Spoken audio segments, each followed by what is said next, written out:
Welcome back to the Two Dudes, Three Legs podcast with your host, Zach Dingy. Tony Capoletti. Today, we sit down with Frankie Flowers, and this conversation went all over the place. Talked about marriage, talked about money. He was a World Series poker player. He's owns 10, 15, 20 businesses. 400 tracksuits. Made $1 million by 25. Lost $1 million by 26.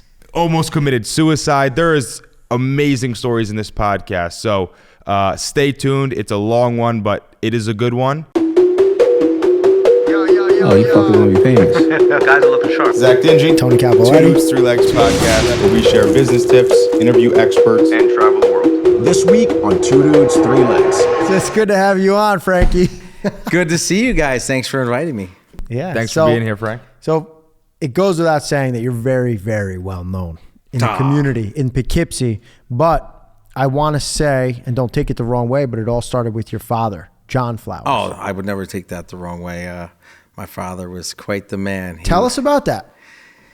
So John Flowers, originally from Alabama, he came up here as a young man and went to Poughkeepsie schools. He was a very good basketball player. I remember because he would always tell me how great he was.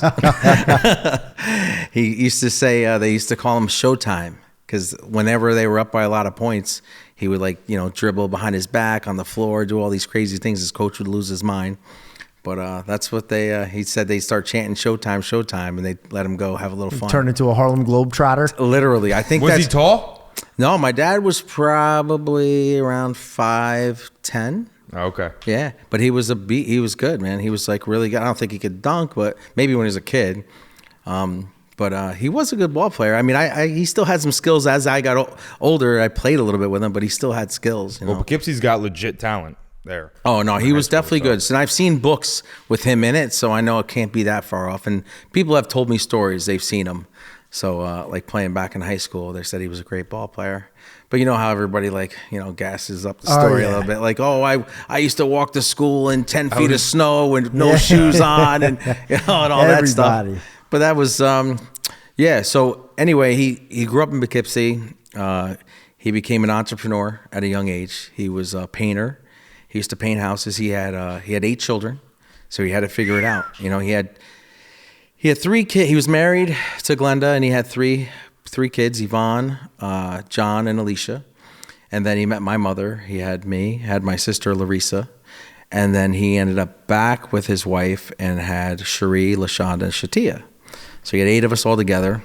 Other family met my sister and I when we were probably around 4 years old. My sister was 1, and he introduced us all, and he's like, "This is it. You guys are family. You got to stick together." Were you all grew up in the same household? Under the same household? No. Well, at some point we did, but I live.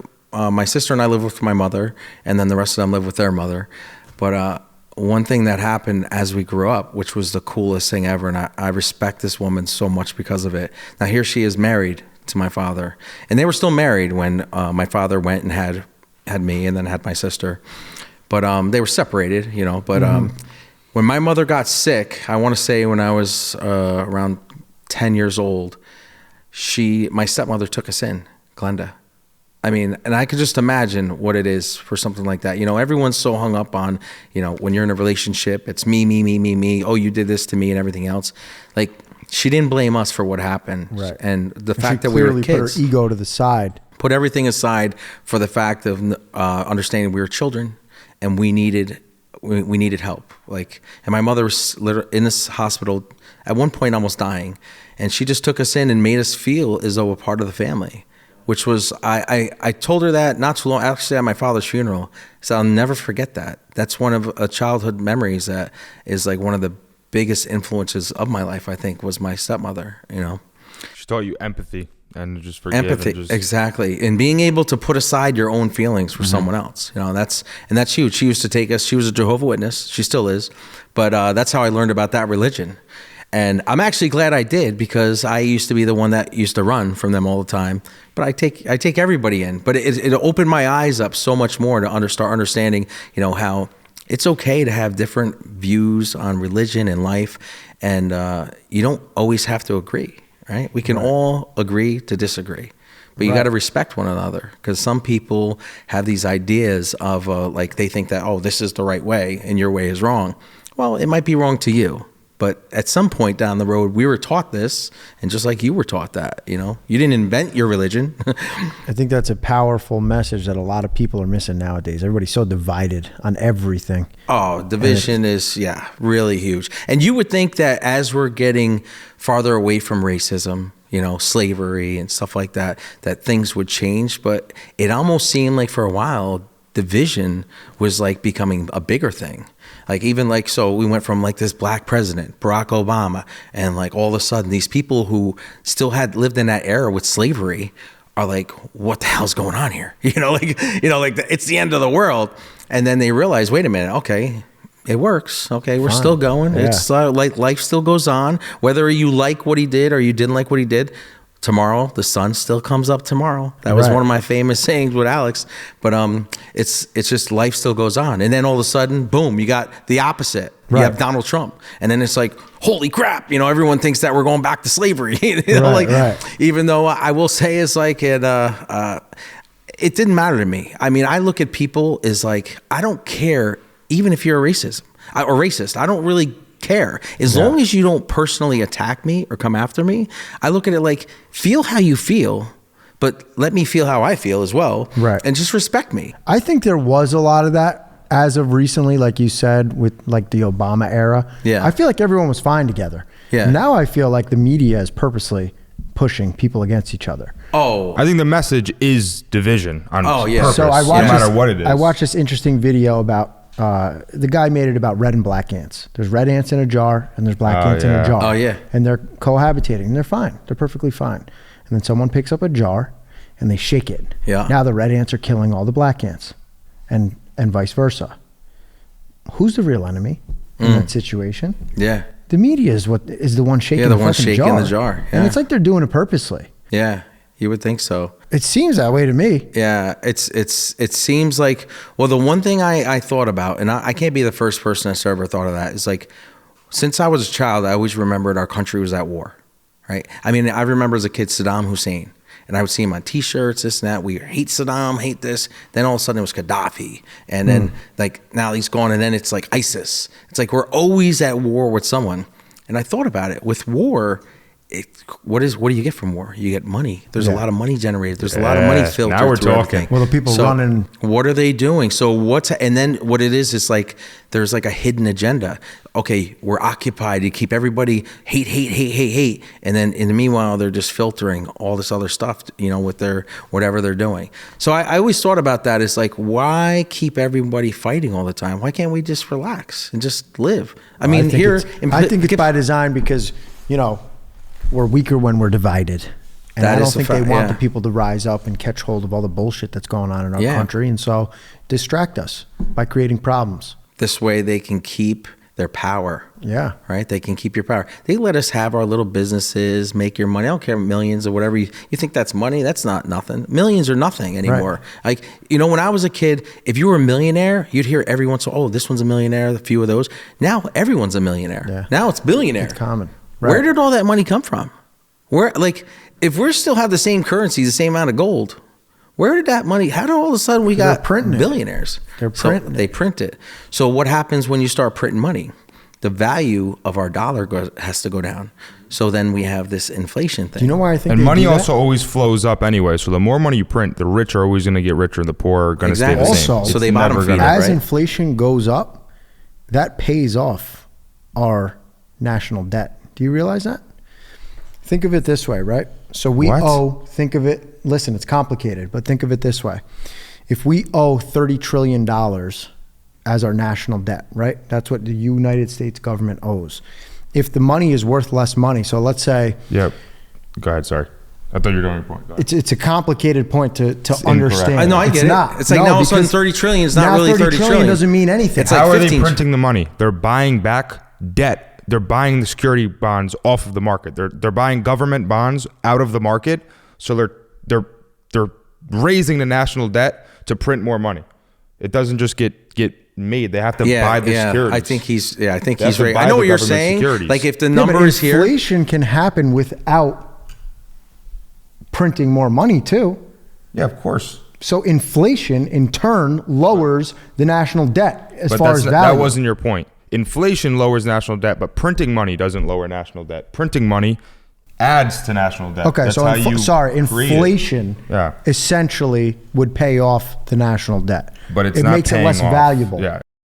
Right, but in turn, what's the difference? It's the same shit. But it doesn't matter because if you're printing money, you're putting more money in the economy and more debt, so it's still the same. You're putting more and more percentages on both and sides. differences. True, It doesn't but change inflation any itself, the devaluation of money brings the value of the debt we owe down. Pretty soon our dollar will be like pesos, right? Yeah, you maybe. Fucking hope not. $20,000 to fill up your gas tank. Yeah. I Listen, mean, that's it's- what's happening, right? It's scary. Jerome Powell just announced they're going to raise interest rates another 4 or 5 times throughout spring they're having and a summer. meeting. I don't think they're going to do it. I think they're going to wisen up because look at what just happened when they brought rates up. I don't think they're going to do it. I beg know to it was differ. announced that they were going to, but I beg think to they're differ. having meetings this week. I just spoke to someone, I forgot who it was, one of my lenders, who says they're having a meeting about it and they're going to try and bring Your it down. lender's lying to you. Your lender's trying to tell you that so you take out a loan He with wants them. to- I promise like, you. yeah, that ain't by true. the way, you want to take a loan out what for he said to me $400,000? was- What he said to me was, wait, the rate might come down. No, it's not. All I'm right. telling you, Jerome Powell, they just announced it last week that they're I raising know, rates. I Yeah. heard it too, but this is just news that I've Hey, heard. listen, we'll see, Might but be the hearsay. Prices of houses are going to go up, so I got 3. You want to buy them? Wait, why are you selling? I'm You not need selling. them. No, I'm not selling anything. All right, so let's go back to your upbringing. So Upbringing. your mother taught you empathy. She that taught was you my how to forgive. stepmother. Stepmother. My stepmother. sorry. That was Glenda. So my mother, or we were talking about my father. Yeah, Right. I Your wanted to know father. about So how your how he father had gained the 8 his Nora. kids and everything else. He brought us together as a family. He made sure that we all knew each other, that we all stuck together, whether it was arguing, fighting. It was just like, I heard the word family come out of my father all the time. If I could ever think of a word that I heard more than others, it was family. And I didn't even understand it as much as I do now. Like as you get older and you start realizing, oh wait, maybe this is what he was trying to do. This is why he's constantly saying the same thing over and over and over again. So this way, one day it's going to click. He must have starred in Fast and Furious. Your father. Fast and Furious. It's all about family. Well, he all didn't about have family. oil Such a back in the dick. day. I think that's why he had so many kids. He liked to practice.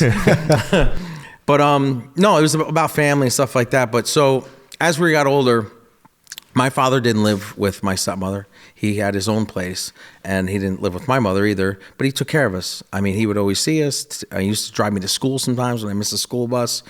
And when I became a teenager, my mother actually had met somebody, and we didn't really get along. We got into like a little bit of fight. My father came right over, and I went and moved in with him. And this was in 8th grade. So I was the only kid that actually lived with my father. And that's how I think I picked up so much of what he is. And so from 8th grade through high school, I stayed with my dad. I went to Spackenkill High School. He lived in that area. And this is one of the reasons why I'm such a believer that kids need both parents, right? I'm a huge believer. I don't care, even if they're not the greatest parent in the world. My mother was an alcoholic, face down drunk, would drink a liter of vodka, and she's 5 foot. I mean, like I can't drink a liter of vodka, and I'm only 3'11", but no, but anyway, I learned a lot though from her. Even though she was drunk, she still did the best she could, right? She cared for me, nurtured me. She'd come in when I was a kid and put that washcloth on my forehead. And you learn so many things from that, right? Like, when you're sick and everything else. But then as I got older and I lived with my dad, now all of a sudden I learned the hustle. I learned survival, right? Yes. How to make a dollar, how to hustle, like how to figure things out, how to communicate with people. Not saying my mother couldn't do that, but that wasn't her best skill. Right. And it's not like he ever said, okay, this is how you do it. I just watched like a little puppy dog. Right. Right. And it's like you start picking up on things, and he would drag me around place to place. At wherever that we age, went. that's what you are. You're a sponge. That you're a sponge. You And pick I'm it a up. huge proponent of that as well. I Yeah. believe that, I always talk about how the nuclear family is being destroyed, I Yeah. feel like. And it almost seems like by design. But I am a tinfoil hat wearing type of guy. Yeah. A coincidence theorist. I'm a coincidence theorist, we call it. But I it's believe real, that, yeah. like, if you look at, and I always point at this, but it's like incarceration rates in this country, if you look at, I think it's like 95% come from a single parent household. Oh yeah.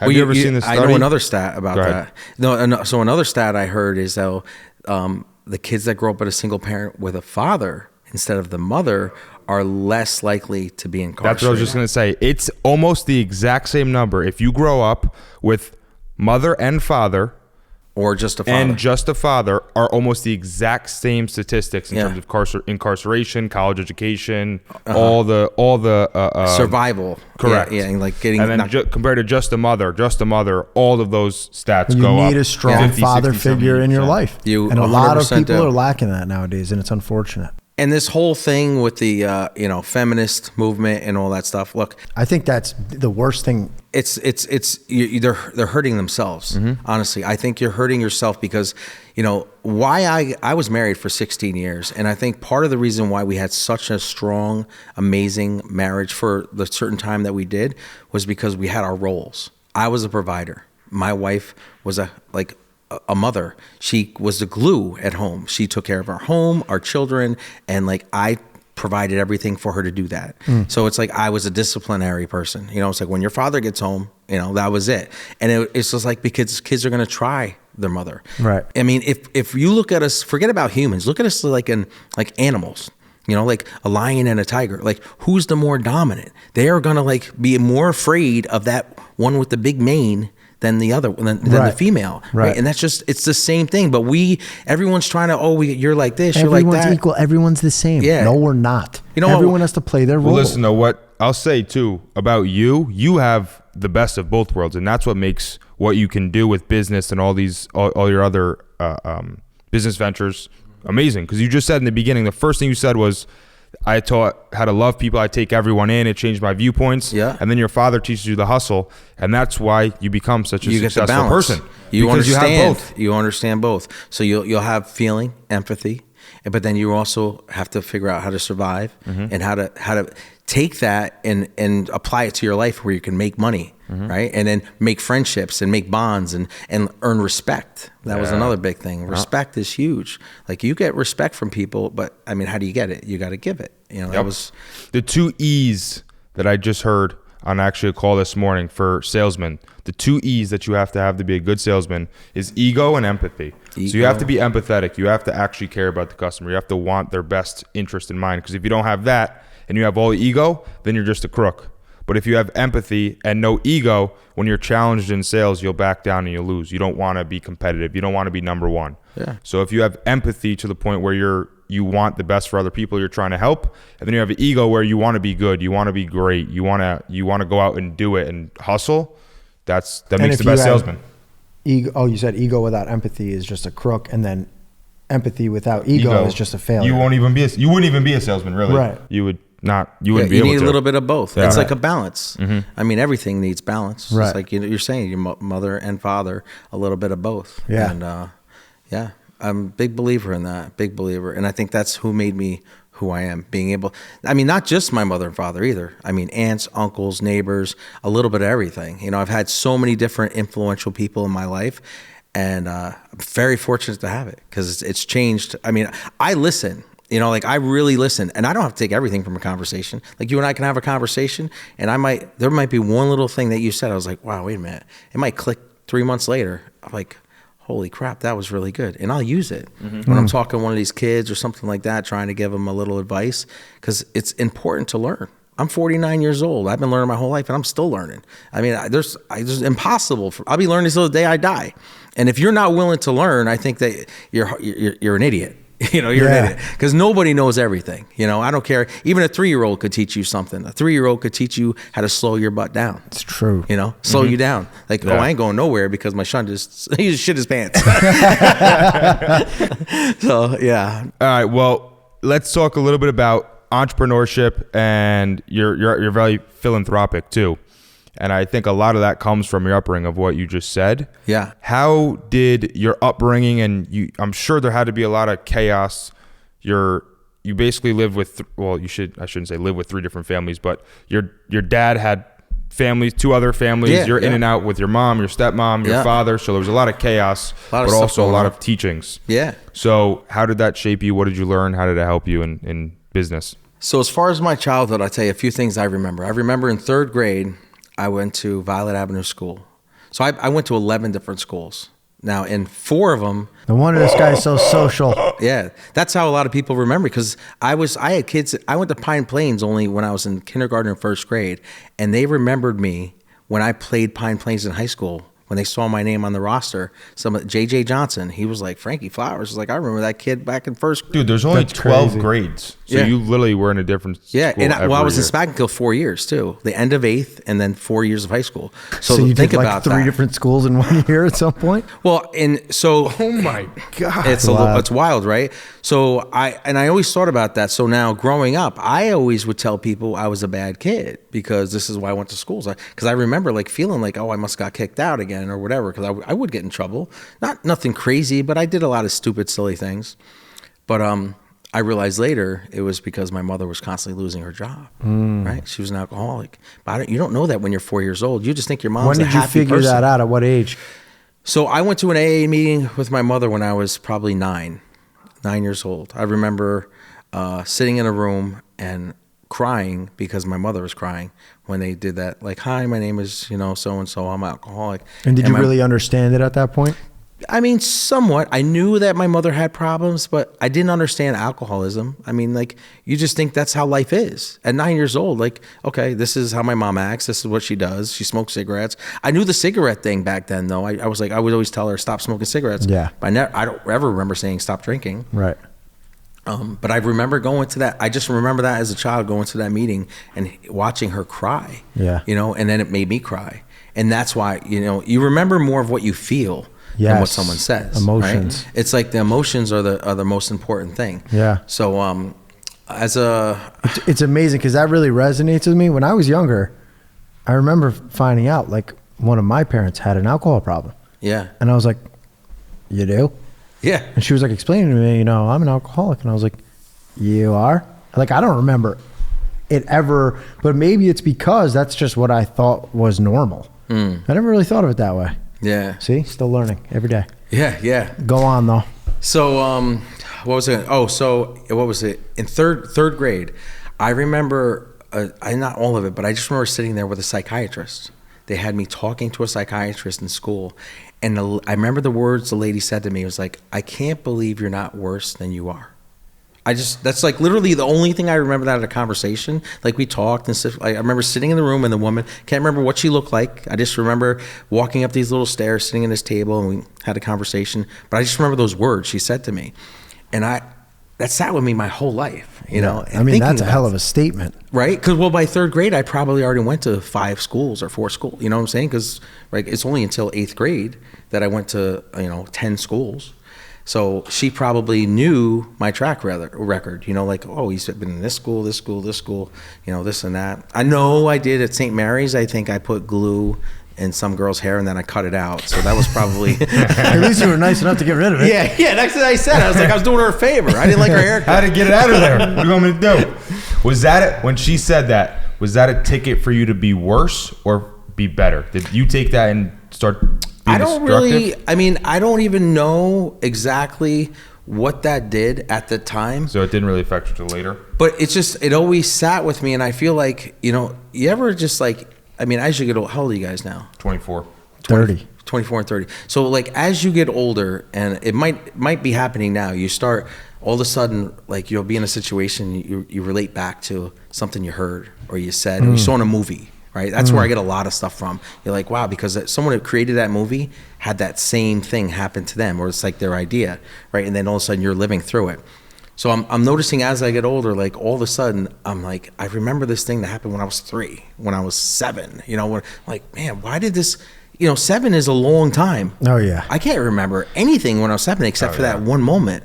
So that's why I'm always a big believer in like that there's so much more to this brain or this life, like energy, than we will ever understand, right? Because it's like my brain said, remember this because you're going to apply that later in life. Like or that it imprinted on you and changed who you became. like some matrix or some crazy crap, right? Yeah. It's almost like a path. Like you're given the path down life, and it's like all these things are thrown in at you, and it's like this and this and this, and then you finally get to that destination where you start applying all these things in your life, and it's like, and then life just becomes easy. Yeah. It really does. As I gotten older, I had some crazy things happen to me. We'll get into that, but once I started really taking all these things that I've learned and just living, like say, a more solid, good life and being a better person, life has gotten easy. It's like I don't even have to worry about money. I don't have to worry about situation. I just like, okay, we'll figure it out, make it happen. Okay, you got to pay these bills. We don't have the cash right now. We'll just figure it out. Let's call Tony. Hey Tony, send me $600. yeah. I still never found out when this guy hits me up. He's like, yo, send me $600. I was like, all right, send it to him. I never found out what that was for. I know. Well, I just had to pay somebody through Venmo, and I didn't have anything in that account, so I was like, I needed to get it. Me and Frankie are on that wavelength. The sun comes up tomorrow. I'll get my money later. I know. Yeah. You hit high school. Who are you in high school? You're in high school. Are you an entrepreneur already? So I'll tell you, it happened before high school. When I was, we were living in Milton, and in a trailer park, and I was 11 years old. I used to go down to the school and we would pinch pennies against the wall. That means basically you and I would throw a penny close to the wall. Whoever gets closest, you win the penny, right? Mm-hmm. Pennies we would do this for.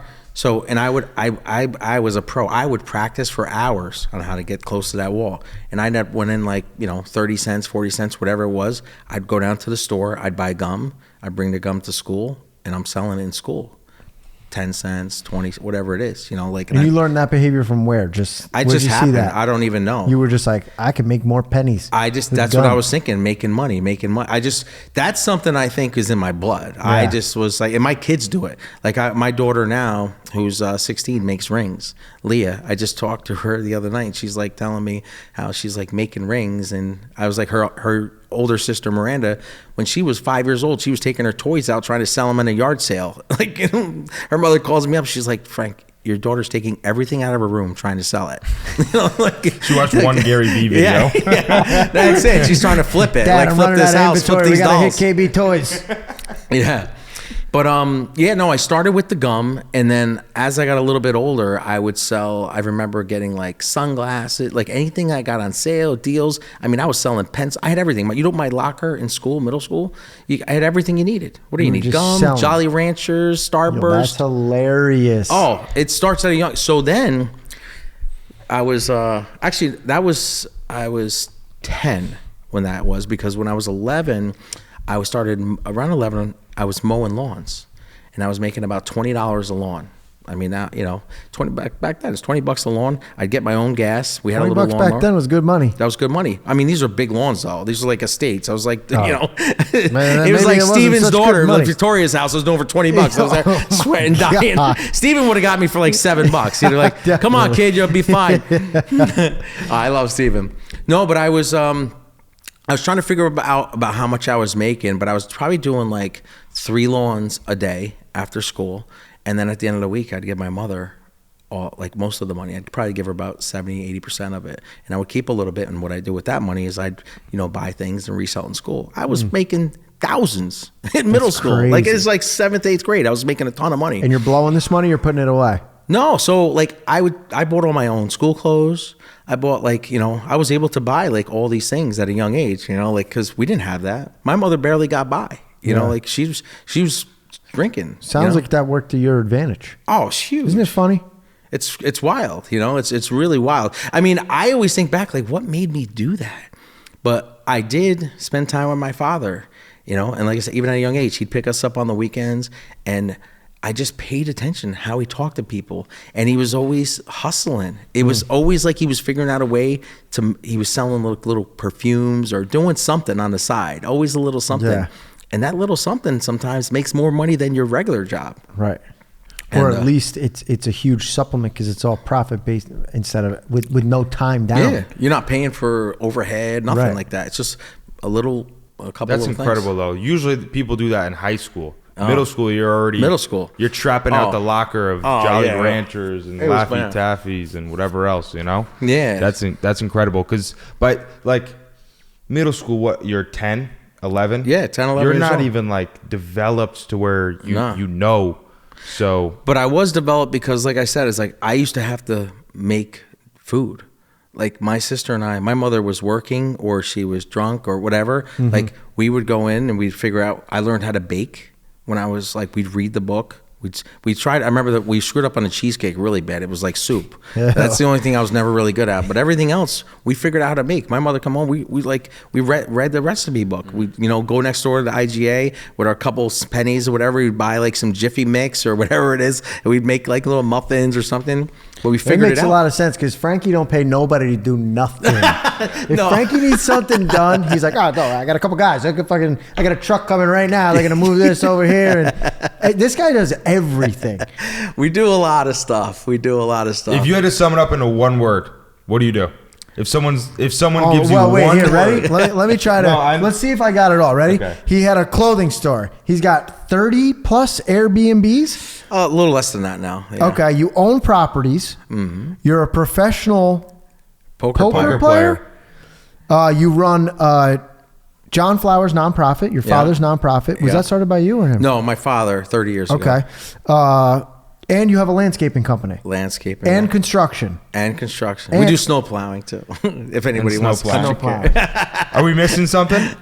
Well, are we going to leave out the braziers or no? Brazzers, I think. Yeah. Yeah. I think he washed my car a couple weeks ago. Yeah, that's really it. I mean, I still hustle doing everything though. Like I'll buy and sell things. If I see something, I'll buy a car, sell it, and I'll hold paper. I mean, I'll do a lot of different things. If he gets his hands on anything for less than it's worth, it's out. It's gone. We figure it out and then we sell it, and yeah, that's another thing. You got storage units loaded with stuff. Yeah, constantly. He's got his own Facebook marketplace. It's called Johnny Flowers Marketplace. Yeah. The flower shop. The flower shop. Most people think they're buying roses. Yeah. Yeah. But all right, let's talk about this real quick because we're jumping. I'm a firm believer in do one thing for very long until you make some serious money in that thing. Then take that money you made from getting good at X skill, and then you do Y, Z, A, B. Doesn't matter. You could do all of it. That works for some people. You from day one just have this wiring of like everything. Do everything. Make money on everything. See, I don't care. Like opposite. This space, make money on renting it out while it's not being used. Have Airbnb it. Have parties in here, whatever it is, just all three of those things are happening in this building. Yeah. But I'm just saying, as soon as I saw the space, I was like, this would be a great place to have little social gatherings, events, stuff like that. Somebody can do like a little champagne thing or whatever. We had a New Year's Eve party here where we had a bunch of people champagne. Perfect. And then you can have downstairs. the backdrop, take photos. You already have the cameras. People love that stuff. Everyone wants to be a movie star. Yeah. That's why we got a mind state. How you doing? Your mind state reminds me of the quote, if you work everywhere you go, you never have to go anywhere to work. That's it. And it's like yours is like on another level though, because it's not just about where you go. It's everything you do is like, how can I make money doing this? And that's how I opened my clothing store. I love clothes. I was best dressed in high school. I got best dressed, most school spirited, and something else. I think it was... I can't remember, but I love clothes. And I said to myself, I was like, how can I do this? Like, I can't. I'm going to spend all my money on clothes. I got to have a clothing store. Start selling it. So now it's like I buy, 12 shirts. I keep one for myself. I sell the other 11, and I'm making money. Now, okay, I go buy 12 more shirts. I'm making money. Write them off, too. And I don't know if you were doing it that legally, right. but... Well, I was making so much money, I didn't need to write anything off. Let me ask, though. Hand over fist. Again, I'm such a firm believer in doing one thing. What's your most profitable thing you're doing right now, or your most enjoyable? What do you like doing out of all the businesses the most? Or what do you put your most time into, maybe? So that's the thing is like, I don't have one thing I like to just do because it's all based upon the same thing. Because I'm curious, because like your skill set and who you are and your connections, I think if you were to do one thing, it'd be through the roof. You would be, kill it. Yeah. Well, it's like a salesman. Like I'm becoming a property manager too. I'm taking over like 105 units. The guy's hiring me. He's just he met me and he knew me from years ago, and we just had a meeting. And he's teaching me like how to do everything that he has because he's getting out of this other company. He's like, Frank, do you have a real estate license? I was like, no. But you know how many properties I've sold without having a license? I find I have somebody who wants to buy a place, somebody wants to sell it, whatever, and I call a real estate broker, and then, it's like I get a little, get lunch. A little something, I'm not trying to ruin anybody's license. Broker the deal. Let's you broker the deal. Shadows. But it's like one hand wash the other, two hands wash the face. Yeah. It's true. But it's always been, and he just said it to me 2 days ago. I went and saw him, and he's like, he's like, you're a natural. Like, you would kill it. And so there's a certain gene I think people have. And I got it from my mother. My mother had it with alcoholism. That's why it's like, you take anybody who's an alcoholic or a drug addict, if you get them clean, they'll be a master at anything. Oh my God, dude. Oh, you know what? Frankie, hold up, Frankie. My sales director, Jill Sutherland, he literally tells me to go to A&A meetings and go find people that are They're the ex-drug best addicts in the world. and You get know them why? to sell because they are You the know best. why I think half that of my is? sales team is You retired ready? gamblers or drug addicts. Yeah. They're the Here's best. why I think that is. So what you're really good at when you boil it all down is you solve problems. That's all you do. I'm a problem at solver. At any level. I don't make things, I make them better. Now, who is more driven than someone who's addicted and needs something? If you need alcohol, you're going to fucking get it. Hell or high water. Personality trait. But that's the trick. It's addiction. Once it's put onto something else. Now, if you can put that level of focus of, I need that drink or I need that. Yeah. But turn it into like, I need to sell this car today. Mm-hmm. You're done. I could sell Nobody's anything. getting in your way. I don't care what it is. Today I was at Stevens. I just bought another truck today. I walk into this guy's place to pay off 2 cars, and I bought another one. I was like, how the hell do you do this? Somehow I go in there with a certain X amount of dollars because I'm like, all right, I'm going to pay this off. I don't have these bills anymore. And now I have a bigger bill. I'm like, Steven, how did you do this to me again? And while I'm there, he was getting ready to have a meeting with someone. He sells me the car during this meeting where he's like telling me, Frank, I only have 5 minutes, blah, blah, blah. Somehow he's like, yeah, come look at this truck though, blah, blah. In the middle of this meeting, within 2 minutes, he sells me a car. I'm still stunned. But the first thing he says to me, he's listening to me talk to somebody else, and he's like, man, you'd be a great car salesman. And Steven's like, don't let him do that because I don't want to go out of business. Because he knows he knows I'm like he is. But you can sell anything. Sell ice to Eskimos. You'd be tough competition. I would crush it. And then I would take it personal, like, oh yeah, you think you're the baddest? I'll show you who the best salesman is. Baby, the ego's coming, and the empathy. coming out. Yeah. I mean, but like, I don't ever want to hurt anybody. Mm-hmm. My whole thing is like, I'm a big believer that if we all eat and we all earn, if you bring everybody up, now if I fall down, I got all my friends that we've been helping each other. You pull me back up. Then if you fall, we pull you up. That's not the opposite. A lot of these people, they see you doing good. They want to pull you down. For what? Then I can't ever use mindset. You. Yeah. That's called the scarcity mindset. So you have the same belief that we do. There's enough to 100%. There's enough to go around. And here's one of my best quotes, or one of my best things I teach my kids. I say, use me, just don't abuse me. I want you to use my connections. I want you to use every piece of knowledge I could possibly give you, right? Just don't abuse it. Right. Don't walk on me. Don't step on my head. Step on my knee. Let me use my hands to pick you up. But when you get up top, don't step on my head and then forget about me. Pull me up with you. Yeah, you pull me up with you. That's what we're supposed to do. Yeah. And then you'd be amazed. I'm like, I have friends in like Steven, perfect example. I can go into his car dealership. I could have not $1 and I could buy a car. Yeah. But why? Because he knows, you know what? This guy's going to hustle. I have no question Frank's going to do it. That's what he did today. He's like, yeah, he sold. Jason's getting it all ready. I haven't given him not one penny yet. Yeah. I haven't got it insured or anything like that. He already took it off the lot. I wasn't even giving him anything yet. That's called locking in a deal, baby. You got God. Yeah, I got God in my corner. But I tell you what, about 10 years ago, that wasn't that way. I was more, not to say I was a bad person, but I was more of a self-driven person where I wasn't thinking about everybody else all the time.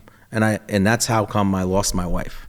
I was so after that money, chasing it, and like I became such an animal.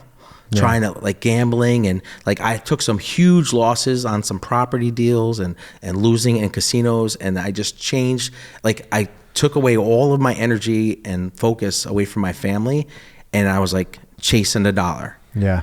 And now what I did was I scaled back a little bit, and a lot of it had to do with I keep bringing up Steven, but he had a conversation with me one time, and it just changed how I was thinking. And he goes, I guarantee you, I was telling him about my son's mother, how we were arguing and fighting and everything else, and he's like, do you go take a nap afterwards? I was like, how would you know that? I literally, we would get in arguments, and I would have to stop midday and go take a nap, like exhausted. A kid, yeah. right? I'm exhausted. My energy level is dead. I go home, take a nap, I wake up, and she couldn't understand it. I'm like, Jessica, I gotta go take a nap. She's like, what are you talking about? Take a nap. But my energy is so high strung that it's like, I need to fuel it. And then when I spend it all trying to fight you and like prove myself to you and like, it's just like emotionally draining, and it just kills you. It kills a person. It's like putting me in a jail cell. Yeah. You put me in a jail, it's like killing me. Yeah. You might as well kill me. I'm not like Gandhi. Who was he the one that was in jail all those years? I'd be dead. I would never last. Too, yeah. I'm too high strung. I'm like, I run on like pure octane, you know? Yeah. You know, like you do. I mean, look at you. I mean, like you're flying 1,000,000 miles an hour like now, you know, which maybe the best thing that happened to you was your leg, because it changed your whole life. Now I can tell you right now, just like you're saying, yours was the conversation with Steven maybe, but what slowed me down was my accident. I was running around all over the place with no mission or purpose. Yeah. And then all of a sudden I realized it's not all about me. Yeah. I found my purpose. Your purpose. And now that I have a purpose, I've slowed down, and at the same time my life has accelerated tenfold. Awesome. You know what's going on in my life. We've talked about it on the podcast before. Yeah. I've lived a whole life in the last 2 years that I wasn't doing before the accident. I see. I have a 10-year It's gap cool. of I was doing nothing. I know. And But you feel it's so amazing. better, right? You know? Oh my God. Now it's not just about me. Yeah. What we do is, even just this whole podcast, we're out helping other people. It's about other people. And when you changing. give, you get. Yeah. You're changing lives big time. I see you. I watch some of your videos with the kids, and you're helping them with different legs and stuff like that. I'm like, imagine if they didn't have you. You know, like how, like they don't have somebody. And that's how I look at a lot of the people I help nowadays. I'm like, what if they didn't have me? You know, like what are they doing then? Right. I've been on that line at Mag Auto when you guys are handing out. How many turkeys did you do? 150? Like 1,400. You fed 1,400 tables. Families. So how many families? How many people is that? Yeah. So we average about, I'd say 8. We figure 8 people per family. So you're talking over 10,000 people right there. It's crazy. Right. Eat Thanksgiving dinner because of that. Right. And then we hand out with Fuel for Life at we do it at 29 North Hamilton Street at the Family Partnership. Mm-hmm. Dan Hickey from Eileen Hickey, who had passed away years ago. Yeah, you know your family? Yep. So Dan still does it. His wife had died. She was always doing the soup kitchen and stuff like that. They get a grant and they get the money, and then they buy the food, and then now Marshall cooks it, and then we hand out another. This year we did like 1,900 meals on top of that on Thanksgiving Day. So you're talking 12,000 people are eating Thanksgiving Day because of an idea. That's incredible. It's wild. One idea. Were you doing that? See, you were saying before with your ex-wife, you were chasing the dollar so much with her. Were you still that kind of a giving person, or did the lessons and stuff teach you to not chase the dollar so much, more of a purpose, more of give? Yeah. So I was always, I'd say, a giver. Like I would always give, but I think I was more of like, I had that gamble in me, which the gambling, it wasn't just like poker. Like I became a professional poker player and looking at the game a lot different, but the thrill of it, the thrill of going to Las Vegas and, winning 200,000 or even losing 200,000. Sometimes I mean, like ridiculous numbers where like some people, if an average normal person, if they go home and tell their wife they lost 100,000, they better like run or just hit the bridge on the way home and get it over with. Like I would tell stories sometimes. I had to stop telling it because I'd be like, oh my God. They were like, what's wrong? I was like, I had a bad day. I was like, I lost $70,000. It's like, you what? I'm in a day? That's your biggest loss in a day? No. I lost... I don't even know if I should tell this number. Yeah, you definitely should. But one weekend, and this is a weekend that changed a lot of things in my life. Actually, my marriage and everything, I lost. It was just under, and the only reason I remember the number so clear, because there's 365 days in a year, and I lost just over that. $370,000, or you're saying? Right, I was like $367,000 in a day. No, it was or the in weekend. a weekend. It was Friday, Saturday, Sunday. Sitting at a table. And this was in we went. So here's what I had a poker club, right? I decided, I'm gonna take I made a lot of money during a social club and stuff like that, and I said I'm gonna take all the guys to the Mayweather Gotti fight. I don't know how old are you now, but you remember that fight down in Atlantic City? That was one of his biggest fights. Yeah, Mayweather Gotti was fighting down in Atlantic City. So I called my host. Like I said, I'm a big gambler. They send limos to pick me up. I said, I want 4 or 5 limos, different casinos, everything else. I have them come to my house, all my guys, and I took also my wife, a couple friends of mine, some of them brought their wives. Get limos for everybody, rooms for everybody, tickets to the fight for everybody. I sat right next to Strahan from the Giants. Michael Strahan. Right next to him. Puff Daddy was like a few rows ahead of me. Tom Brady was sitting like 10 rows in front of me with Donald Trump actually at that fight. Donald Trump and Tom Brady. I'm Frankie like Flowers 90% sure we're there. Yeah, I'm right in the mix. We're just chilling. It's wild. It was nuts. And I'm like as it's happening, it's just normal life to me at the time, right? I'm like, I didn't care about it. Puff Daddy comes in, they got the film crew behind it. I was like, oh, there's Puff Daddy, it was no big deal. I was never starstruck. How old were you at that time? Let's see, this was whenever the Gotti fight was, so I'm 49 now. I want to say I was still living at Perkinsville, so 2012, 13. 10 years ago, so you're it was 30s. You're in your 30s. Yeah. Wait, actually, no. This had to, hold on. My daughter's 16, so it was before she was born. So it was like 17. It had to be 17 years ago. So you're... Yeah, it was in my late 30s. 20s. Yeah. No, it was in my 30s. I'm Okay. 49. Okay. So it's probably okay. 32, 33, something like that. Okay. But I mean, at that age, I had millions in cash. Millions, huh? Holy shit. Where's this going? It's too late. I think the IRS can only go back 5 years, Frankie. You're all right. Yeah. So I mean, I made my first million before I was 25. Wow. So that's your high point then, probably. no, I've made much more. I've made much more than that, and I've owned so much more. Like where my value or my net worth was so much more And than you that. talk me down on fucking rent? And Are you kidding me, Frankie? Yeah, but you caught me at a different time in my life too. You know what I'm saying? Like when you're 25 years old and you have $1 million in cash and no one's ever told you what to do with it. Oh man, you're an animal. That's a huge responsibility. Yeah, but you're an animal. I mean, go hand a 25-year-old $1 million in it's cash. too much responsibility. That's never been like I got a father, right, who's never taught me anything about finances. He's taught me how to hustle. Never taught me how to retirement or I don't know anything about Roth IRAs or any of that kind of stuff. I got a mother who was an alcoholic, who's barely surviving. And like here it is, I earned that money too. I'm like shrink wrapping. I'm burning out food savers, putting the money in like oh yeah, constantly, yeah. So you got $1 million at 25. Well, a little over 2. A little over 2. And you're saying in cash. Cash, yeah. Not net worth. No. And I owned my house. I mean, like, yeah. What was the most of it coming from? Gambling? So, yeah, some of us come from gambling. And then the store, I had my first store around that time. I was like, I think I had 2 stores at that time. The store and the clothing gallery store? Yeah, I had the one store. Before I had the store in the mall, though, I had already made over $1 million. So I had the one poker club, which I was probably clearing about $10,000 a week. Wow. Yeah, and then just from hosting it, huh? Yeah, running the games. Yeah, and Wow. I was a good player. I used to travel to the city, Port Chester. I'd go to New York, and I'd play in these high stakes games. I was this young, whippersnapper, and they all looked at me like a fish, and I was a beast. I'd go win $200,000 in a night. Wow. And you get paid cash. It wasn't no checks or. That's poker You is go something. walk home with like a duffel bag. Yeah, I'm full like, of cash, go grab me one of those.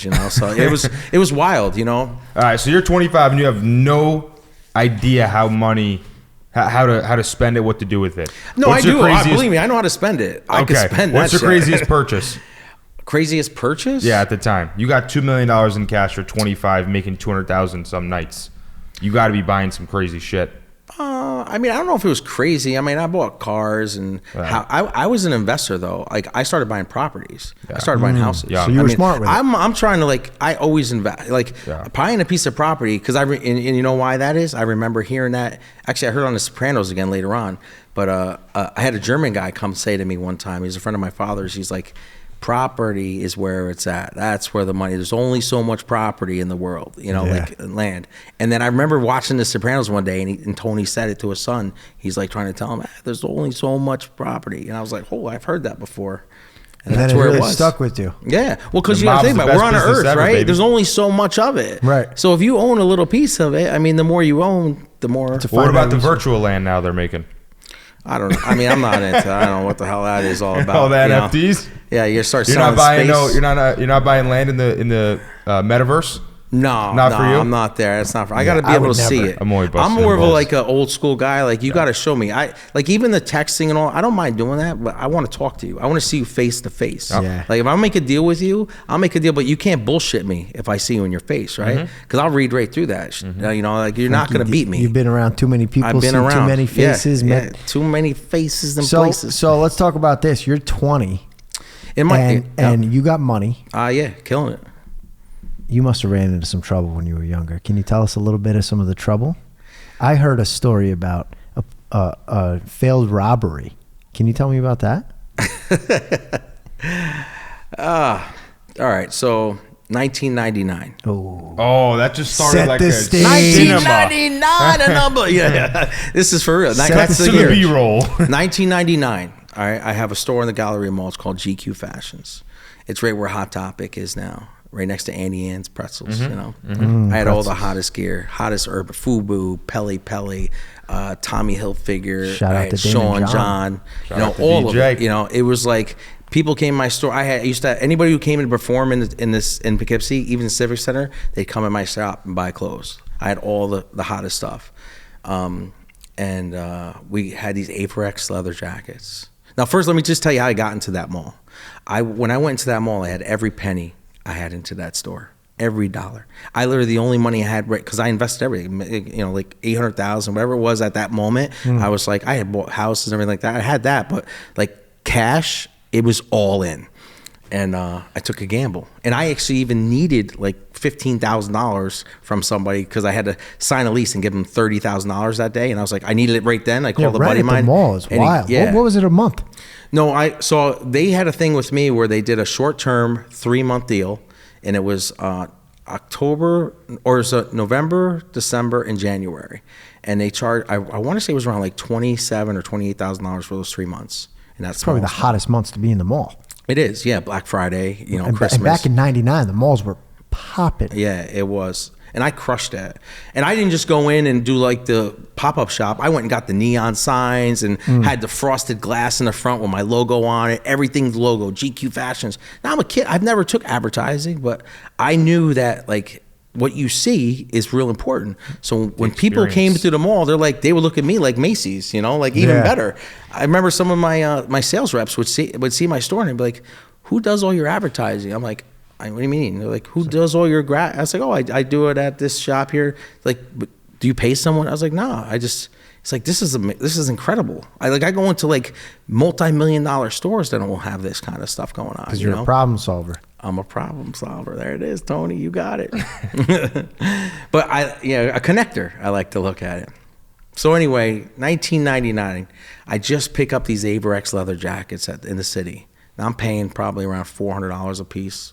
And then I'm not buying them directly from the company. I'm buying them from stores in the city, like wholesalers, who are probably paying $300, selling them for $100. And I'm selling them for $700, $800 up in Poughkeepsie, New York. We got these jackets all up top. And these two kids come in, and they, these big kids, they put their jackets on the counter, and they're like, "Hey, we want to try these jackets on." So this kid, John, who works for me, John's there, and my ex-wife, we weren't married yet, she's there. And the store's only about 1,100 square feet, so we're all kind of close together. He brings him down. I'm letting him do his thing as a salesman, and of course I'll come in at the end and close the deal. So I let him do his thing, and then sure, the one guy's got one on, the other one keeps trying. I'm trying. Now I got all these jackets down, big money, all these leather jackets, and then they're trying to cut a deal. So I walk around, we're talking to him. I offer to take like X amount of dollars off. Next thing you know, I'm looking, the back of my store is all mirrors, and I'm looking towards the back. I see him running out the store. I'm like, here we go. So, and they're throwing racks down behind us, and John says, "Security." Like, we don't have security. What the fuck? I like security. But look, we're chasing them. They bolt right out to the left and go out, out into the parking lot. So I'm a quick thinker. Like people say that's narcissistic behavior or whatever. When you say you think quick on your feet, I think that's the most ridiculous thing I've ever heard. Who the hell would say that? Well, because I said that to somebody. They're like, how did you possibly think to do this while you're doing that? She's like, I would never tell anyone that because that sounds narcissistic. And I'm like, Who the fuck says because that? I say I think fast. I'm like, I think quick on my feet. Like that's just who I am. If that's being a narcissist, then I guess that's what it is. That's the most invalid thing I've ever heard. I was like, I paid that lady $1,000 too. It was, I was so pissed off. It was something I had to go through, an anger management class. $1,000. Oh yeah. I had to get an evaluation. Yeah, I did it. Yeah, I know. Oh my God. All right. That's So we're going gonna get to that. Here we go. So these guys run out of your store, right? Yeah. So yeah, these guys, they run out of the store, and I'm thinking about my dad's. My dad's car. I have the keys in my pocket, but I know I'm going out, and I'm thinking these guys are running to get into a vehicle, right? They got to have a plan. They didn't just run out that door for no reason, not just to run and stop and be like, okay, here we are. We're out. We made it. Yeah. So John's chasing them, and I look out, I see my dad's car right there. I'm like, stay with him. They bolt off to the right where Best Buy used to be, right? So I get in the car, and I'm coming down the off ramp, and all of a sudden, like I'm just coming down, and I don't know how much of the story I can actually give you, but somehow this guy attacked the front of my vehicle. Somehow he attacked your windshield. He attacked the car, the grill, the windshield, and then he attacked the underneath part of my car. It was amazing. I don't know why this guy thought he could beat up a muffler. But but I will say, I mean, yeah. Come on, just say the story.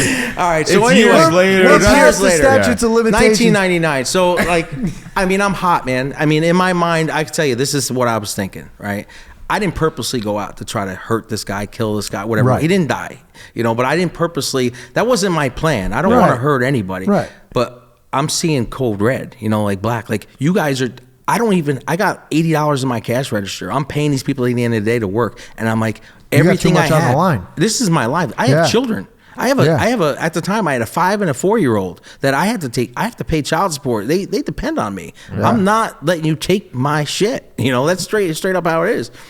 And I was hot, and I went out there, and then all of a sudden this happens. This guy ends up getting hit by my car, accidentally. You don't have to defend yourself. My only question is, why didn't you hit the other guy? Well, that's how we ended up putting it in reverse. Oh. Yeah. But I was, I wasn't really trying to hit him. I was just trying to nip him. So this way you got him down, and then I can get out. Him. Yeah, Get they were big. jackets. They are big guys, and they had a lot of protection on. The leather. But how many jackets they have? Did they take like 15 of them? Or no, did they just the ones they had on their back. Okay. Yeah. I thought they were carrying them, running with it. So anyway, I end up getting arrested. I get a vehicular assault, all this stuff, and did you get your jackets back? I did. I ripped it off of him and took it. Walked inside. You should have seen it because everyone in the mall sees what's going on. As I walk in the mall, I got this ripped up coat underneath my arm, and people are just like watching me, like, holy shit. Round of applause or no? It was like, no round of, I can't, they might have. But I remember a crowd of people like watching me walk. It was like they spread, like they opened it was like Gladiator, like here he comes. He was still in the car. It was wild. Just drove it right through back to the mall. But it was bad. I mean, I got arrested, and I don't want to glorify that. You know what I'm saying? No, I'm just saying it was happened. a situation where I was young, hot-headed, and I wasn't thinking clearly. Now, once I went through spending all that money and, the problems that it created, I mean, I think things a little bit differently. I definitely wouldn't be that hot-headed. I would have caught him earlier before the car. I would have, I would have tased him. But, yeah, it was that was a big experience in my life, But I'll tell you, is a few people came through. I had somebody pay for my lawyer. He read it in the paper, and he calls me up. This guy who actually ended up becoming my partner in one of the clubs. He's like, I I really respect what you did, man. That's the most gangster shit I've ever seen in my life. He's like, I love it. And he's like, who's your lawyer? And I hired this guy, Pete McGinnis. I don't have criminal lawyers. This guy's a real estate attorney. My dad calls him. He's his friend. He's like, oh my God, my son needs a lawyer, you know? He calls Pete McGinnis. Pete McGinnis, like, he doesn't know what the hell's going on. So he asked me for a $3,500 retainer to go to the court that night to get me ROR'd, released on my own recognizance. And I give him a check for $3,500. And my buddy Ray calls and he says, you know, who's your lawyer, blah, blah, blah. I was like, Pete McGinnis. He's like, who the hell is that guy? He goes, no, you're going to Tendy and Cantor. You go over there. He's on retainer. Ray was like into some other things, you know. He was a big guy, and like he's got a criminal lawyer on retainer. So he says, go to him. I'll take care of it. He goes, this is the best story I've ever heard in my life. So I go. He was right across from the mall. And I remember walking in this guy's office. He's got this big table, and I'm like, I feel like, you know, I'm in like a mob scene. You know, I'm like, yeah, I got this one guy. He's an investigator. He's sitting at the table with us, 2 lawyers, a secretary, all these things, and they're just like, okay, tell us what happened. Tell us the story, exactly how it happened, and then we'll figure it out from there. Yeah. I tell him exactly all the details, even the ones I didn't tell you, and and come to find out. So what happened on the scene was the cops. Now this investigator finds out the cops, and I remember hearing it. This guy comes running up. I seen the whole thing. I'm a cop. So right at the scene, what they do is they only take his statement.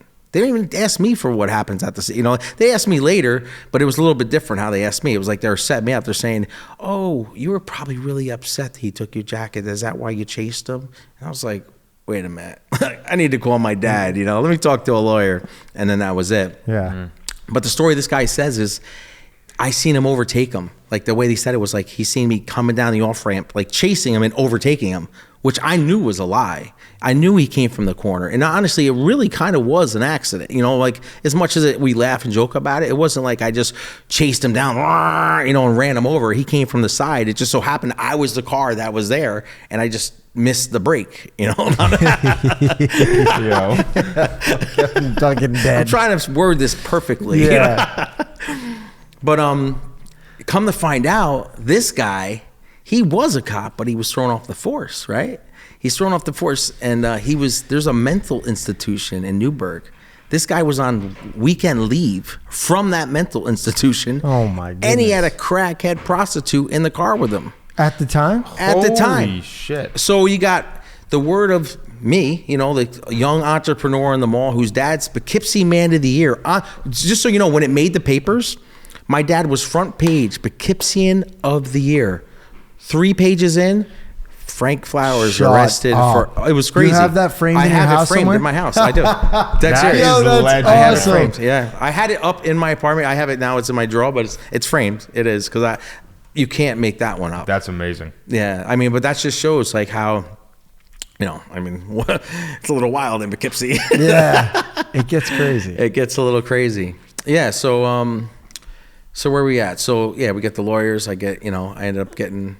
I did get in, I know, about a year of going back and forth to court and this and that. But once they figure out that it was an accident, you know, they gave me community service, which I got very fortunate. Yeah. You know, think about where my life would be right now if I did 7 years in jail. Oh, man. Right? I'm a different person. First of all, I'm a connector, right? So now you're going to go put me in a prison with all these guys that have all the bad connections. I'm going to run the city in a different way. I'm going to come out like El Capo. That's a funny way to look at it. Yeah, I'm but you're being probably serious. right. You're going to make connections in there. And Frankie Cocaine, you Yeah. heard of me? Something. So my father, I find out later in life, I have a cousin that's almost the same age as me. My cousin was in the streets big time. I mean, he did spend a lot of time in prison for murder, and he was in the drug game and all that stuff. And it was my dad's brother, his son, and we're literally only a few days apart. They kept us apart on purpose. I remember my cousin told me, he's like, they wouldn't let us get together because he knew with me being a businessman and him being that street hustle, it would have been a whole different world out here. It would have been like, you know, Sopranos times 20, Yeah. you know? And that's just how my mind thinks. Yeah. Like, I see an opportunity and I'm all over it. And I'm not coming at 10 miles an hour. It's 100 miles an hour, you know, and I'm just like bang, bang, bang. Like Frankie always wears a tracksuit because he's running. I'm always running. That's why we got the stripes on. I have a feeling if he did go to prison and become a boss, he'd still be wearing the same I'd have shit. the tracksuit. They'd be like, aren't you supposed to have orange on? I was You know like, what's yeah. funny, well, too? Yeah, I smuggled in a tracksuit. So I'm going to expose You have myself. an orange Frankie, tracksuit. I always thought you were of Spanish descent. No. You're Russian. No. I'm Russian. Tracksuit, bro. Tracksuit. Did you see my text I put in here? I wanted people to guess his nationality. So they could have fucking. well, they Because can no guess one would the have other guessed I half. it. thought you were Spanish don't vanish, but you're black don't crack, bro. No, black don't crack, man. No, my mother's Russian.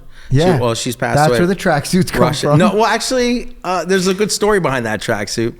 And then my dad's mother was half black, half Italian, and his father's black. So we're like, say, black, Russian, Italian. I'm like a salad dressing. You know? Like, I got a little that black Russian dressing. Yeah, Yeah. that does sound like a dressing. It's a good combination. Call me Yeah, because shit. I'm dressing. Just, yeah, that's it. I'll give you a quick story about the tracksuit, right? Since we brought that up. So just to let everyone know, if you ever see Frankie Flowers, that's what he's wearing at all How times. many you got? 30, 50, 100? About 50. Yeah, I Yeah. think about 50. Yeah. I mean, I got quite a few.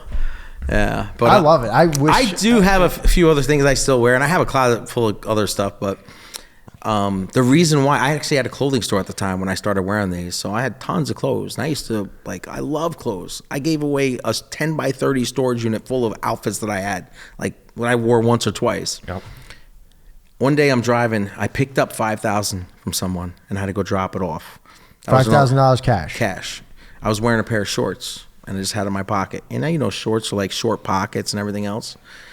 So a guy calls me. I was looking at a piece of property up in Millbrook, and he's like, "Oh, I got this." He's like, "I got the keys. Let's go look at it." So I'm like, "All right, fine." Turn around. Now I got the cash on me. I go look at this house. Then he's like, "Let me show you this other one real quick." So we go look at another one. And this is the time when I was looking for a house for my wife. We were like trying to figure out where we're gonna live, everything else. So then finally, I'm heading back into Poughkeepsie, and I'm driving down the arterial highway. I can remember exactly where I was. I was right before North Hamilton Street, and I just, for some reason, put my hand in my pocket, and I'm like, it's not Don't there. tell me. So now everything's running through my head. Where was I? Blah, blah, blah, blah, blah. I called the guy, and I said, I got to get back in that house really quick. And this is hilarious. So I tell him, he's like, okay, I'll meet you at the house. Now, the front of this house has a big, like, hill, and it was raining, right? It's raining at the time, so everything's muddy. When I get there, now, you could go around the back, but it's like the back way of the house to get there, but it takes like an extra 5 minutes.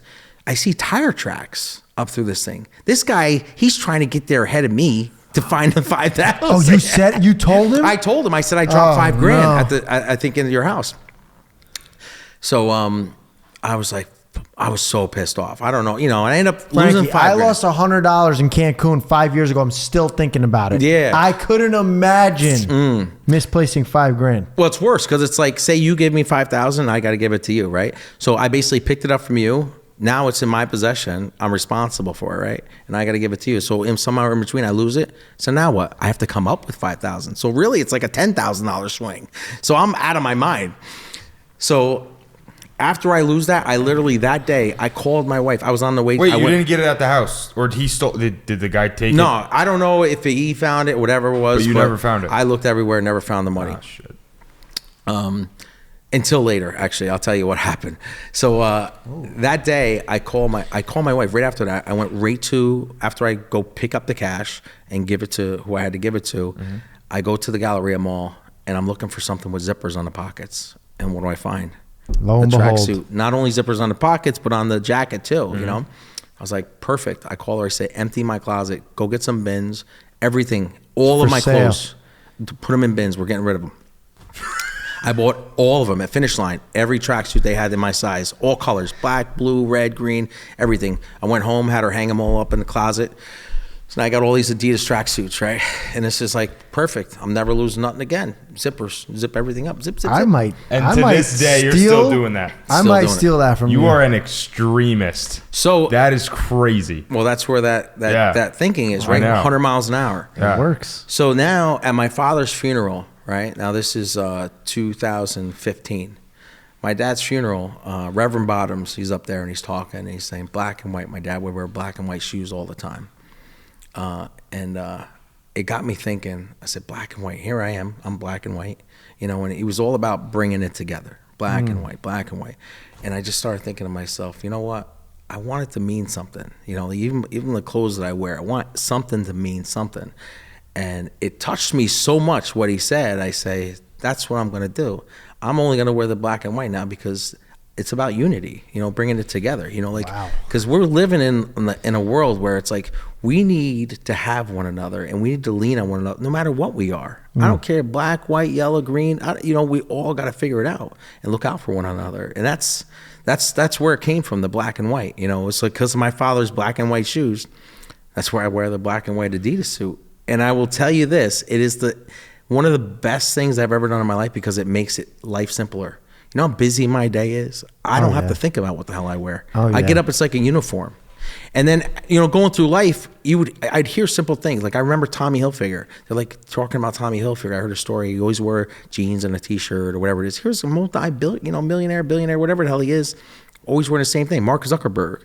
You know, all these people that really have like so much to give to this world and so much to do. It's like you don't have to think about it. It's like a uniform, right? It becomes a uniform, but it's kind of a cool uniform. You know what I'm saying? How you doing? How you doing? Hey, you know. So and then like during when I'm playing poker, it was awesome.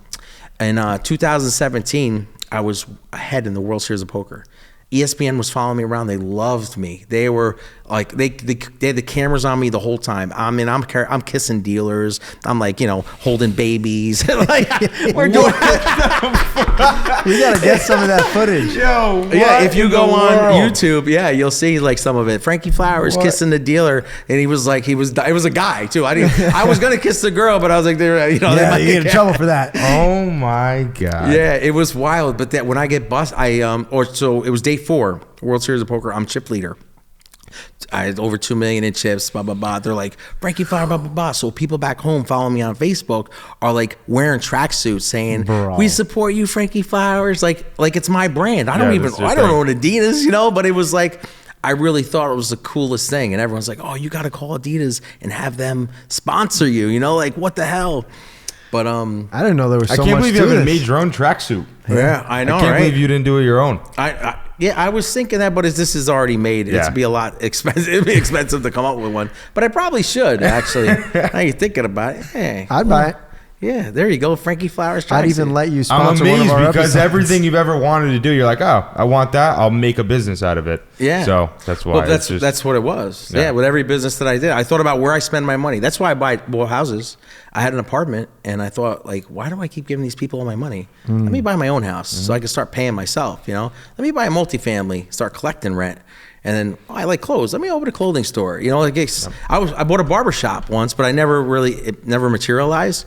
But I was like, you know, it's just really, I only spend $30 at a haircut. You know, like I wanted stuff where I was spending thousands. You know, car dealerships. I was thinking about buying a car dealership at one point. But Steven beat me to that one, and I didn't want to go against him. Let's talk about the real estate. So that's obviously a big portion of your life now, and everyone who's into money or who starts to make a little bit of money wants to buy proproperties. That's like the go-to. It's the best thing you can do in the world. But you're leveraging it even more. So me and Frankie do a lot of business. I rent from him. I rent how many apartments. units? 3. Yeah, I rent 3 from Tony. You know, you and I take utilize more them if I even could. more. I Airbnb them. Yeah. Yeah. So like I learned at a young age, like, you know, like I said about that property. There's only so much of it.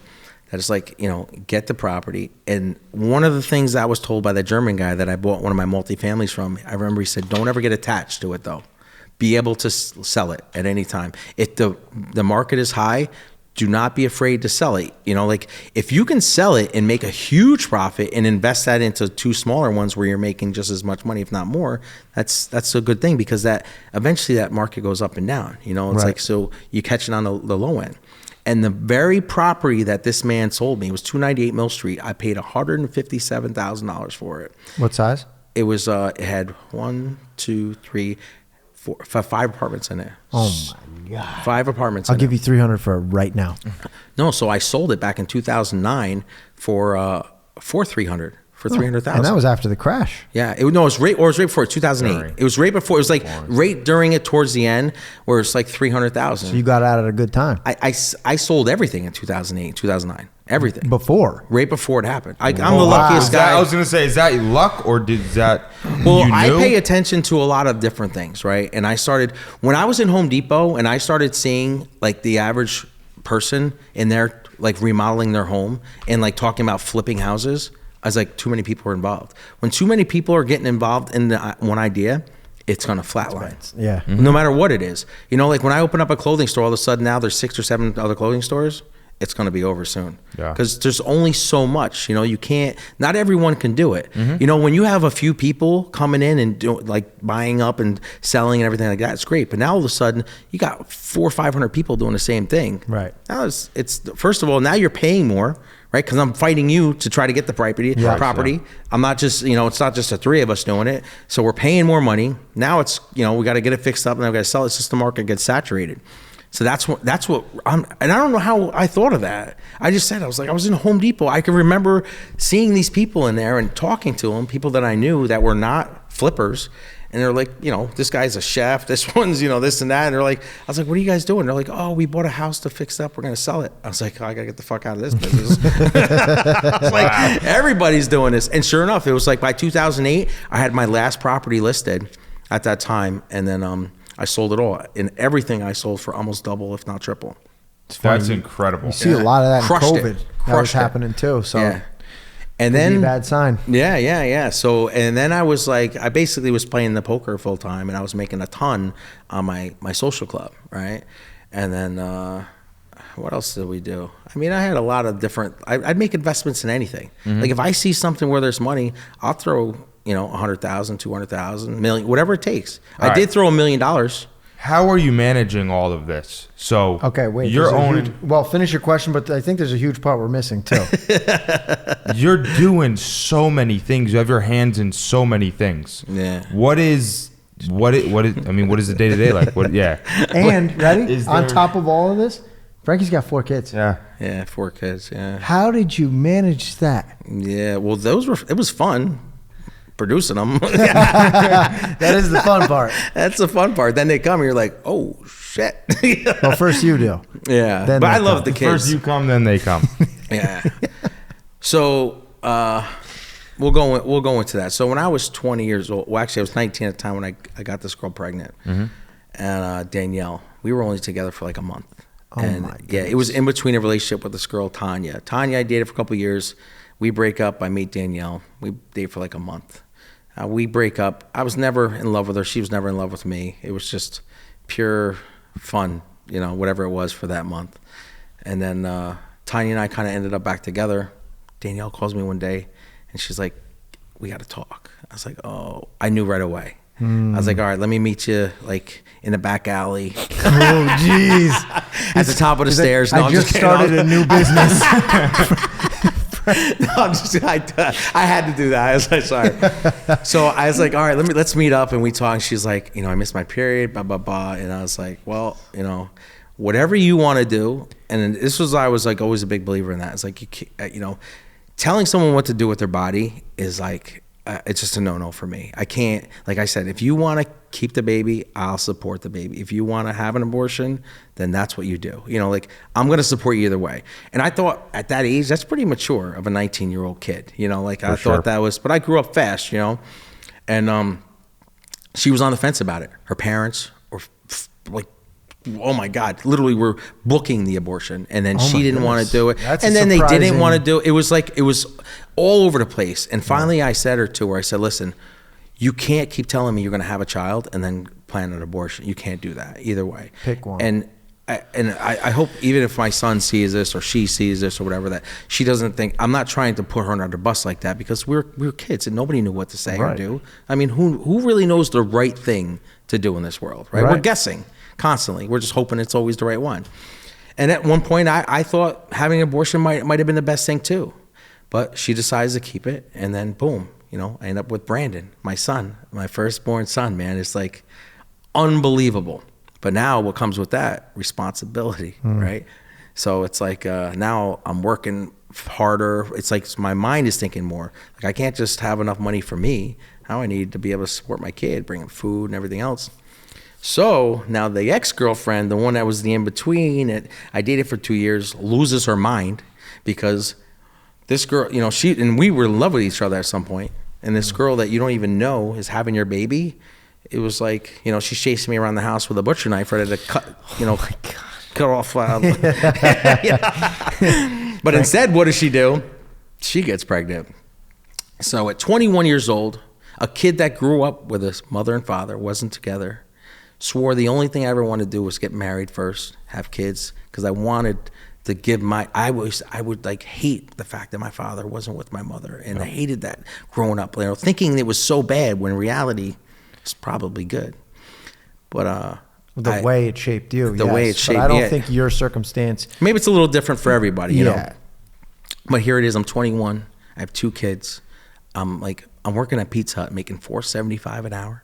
Barely getting by. I have my own apartment. After having the $4.75 an hour. Oh my goodness. Yeah, I'm eating ramen noodles and pizza. Like I'm eating at work. That's like how I'm surviving.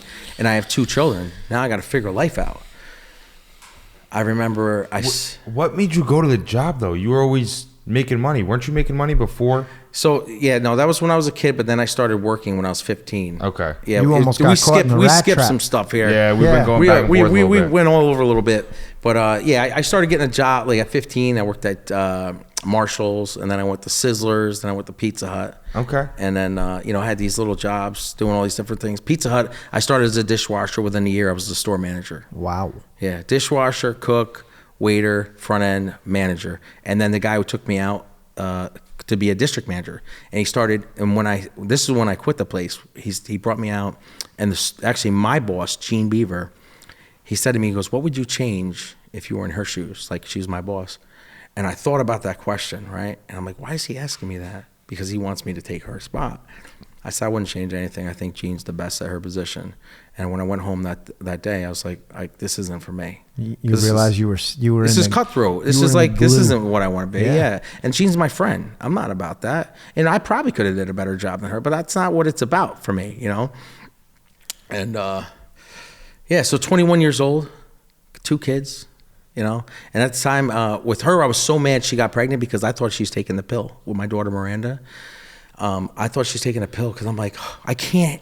I'm making $4.75 an hour. I got 1 child with a girl I don't know. Now I'm gonna have 2 kids. Like, how are we gonna do this? I'm gonna be like homeless. I'll be dead. You know, like what's gonna happen here? So we ended up not dating through like the end of her pregnancy, and I ended up meeting this girl, Lisa. You know, she's like the blonde bombshell at the time. You know, it's hot. I was like, oh, this is it. Yeah, blah, blah, blah. Wild, crazy. Everything's just amazing, God. you know? And but the reality sunk in when I had those 2 kids, you know. And then Lisa and I were in an argument. We break up, and I thought it was the end of my world. I was like, I can't keep a relationship. I got 2 kids. I got no money. What am I doing with my life? I'm a failure. I destroyed my life. Why did I do this to myself? I swore I wanted to get married first. So what do? I drive out to that Mid-Hudson Bridge. Drive right out there, parked on the Highland side, and walked out to the center of that bridge. And I remember sitting there and thinking, I'm like, I don't want to live anymore. That was it, man. That was the end of my life. I was done. And then I didn't have enough balls, though. I wasn't doing that. You know, I just couldn't do it. I ended up walking back to my car. I was like, I'm looking over the edge. I'm scared. I'm like, I can't do this. I was like, my knees are shaking. I get back in my car, and then little time goes past, and maybe it's like a month or 2 later, and I get into another big argument with Lisa, a big fight with her. And this time I drive out to that bridge, and I run out to the center of that bridge, and I'm done. I'm like, I've had it. I'm like, I have no money. I'm broke. Like, I'm not seeing my kids. I'm not talking to my daughter at the time. Like, everything's miserable. I'm like, I feel like I'm a failure. I ruined my family's name. Everything about me. I destroyed it. Rock bottom. Done.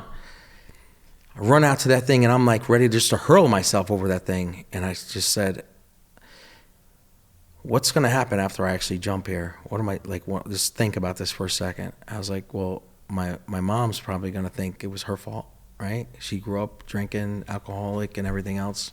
It's probably going to kill her. my dad's gonna be probably like destroyed. I knew my dad loved me, you know, even though he wasn't around every day. He's the weekend dad, whatever it was, but I knew he loved me. So I'm probably gonna hurt them really bad. He's probably gonna wonder, like, what did I do? And then I thought about the people that are probably not gonna care was like Lisa. She's probably gonna be dating somebody by the time they do have the funeral or find my body, you know? So like, I can't do it for her. So, and then I was thinking about my kids. I was like, now they got to grow up without the father. I'm like, what am I doing? You know, like, how can I do this? Like, it was like, the whole reason was to be a dad. And like, I'm not even giving them the opportunity. So I remembered a movie, and I don't know why that popped in my head. That's why I said movies had such a big play in my life. Yeah. It was like almost like a comedy skit thing where a guy dies and he goes to heaven and God says, we made a mistake. We got to put you back. And they were like trying to find different people to put him in. The person that, like, they were like, they knew somebody was going to die, but instead of having that person die, they were going to let you jump in their body and then live the rest of your life. So they gave him a couple different options of who they can be. And it was like a funny movie. I'm trying to remember who was in it, but that pops in my head. So what I said to myself, and I can remember so clear, was like, you know what? I'm going to kill the old Frank. This is it. I'm changing. I'm going to jump off this bridge in my mind. But I'm going to get off of this bridge. I'm going to go down and I'm going to start my life over. And I'm going to be, but I'll be in my same body, but I'm going to, like, I've already have like who I am. At the time I was in good shape too. I was sexy. I was hot. You know? You couldn't waste all that. Had a nice gold chain. I had a nice car. Yeah, I couldn't waste it all. I was like, man, what? You know, I got so much potential. Yeah. Fucking Frankie. You are hysterical, bro. I love it. I love it. So I go down and This is your awakening. my awakening, man. I take off like a bat out of hell. And that's why I said I became a millionaire at a young age, because like I was broke right then, you know, like I had stopped like the hustle, like the stuff I was doing in high school, because I just got the regular job, because I played sports in school, you know, I was doing different things, and I just kind of stopped who I was doing when I was with my living with my mother.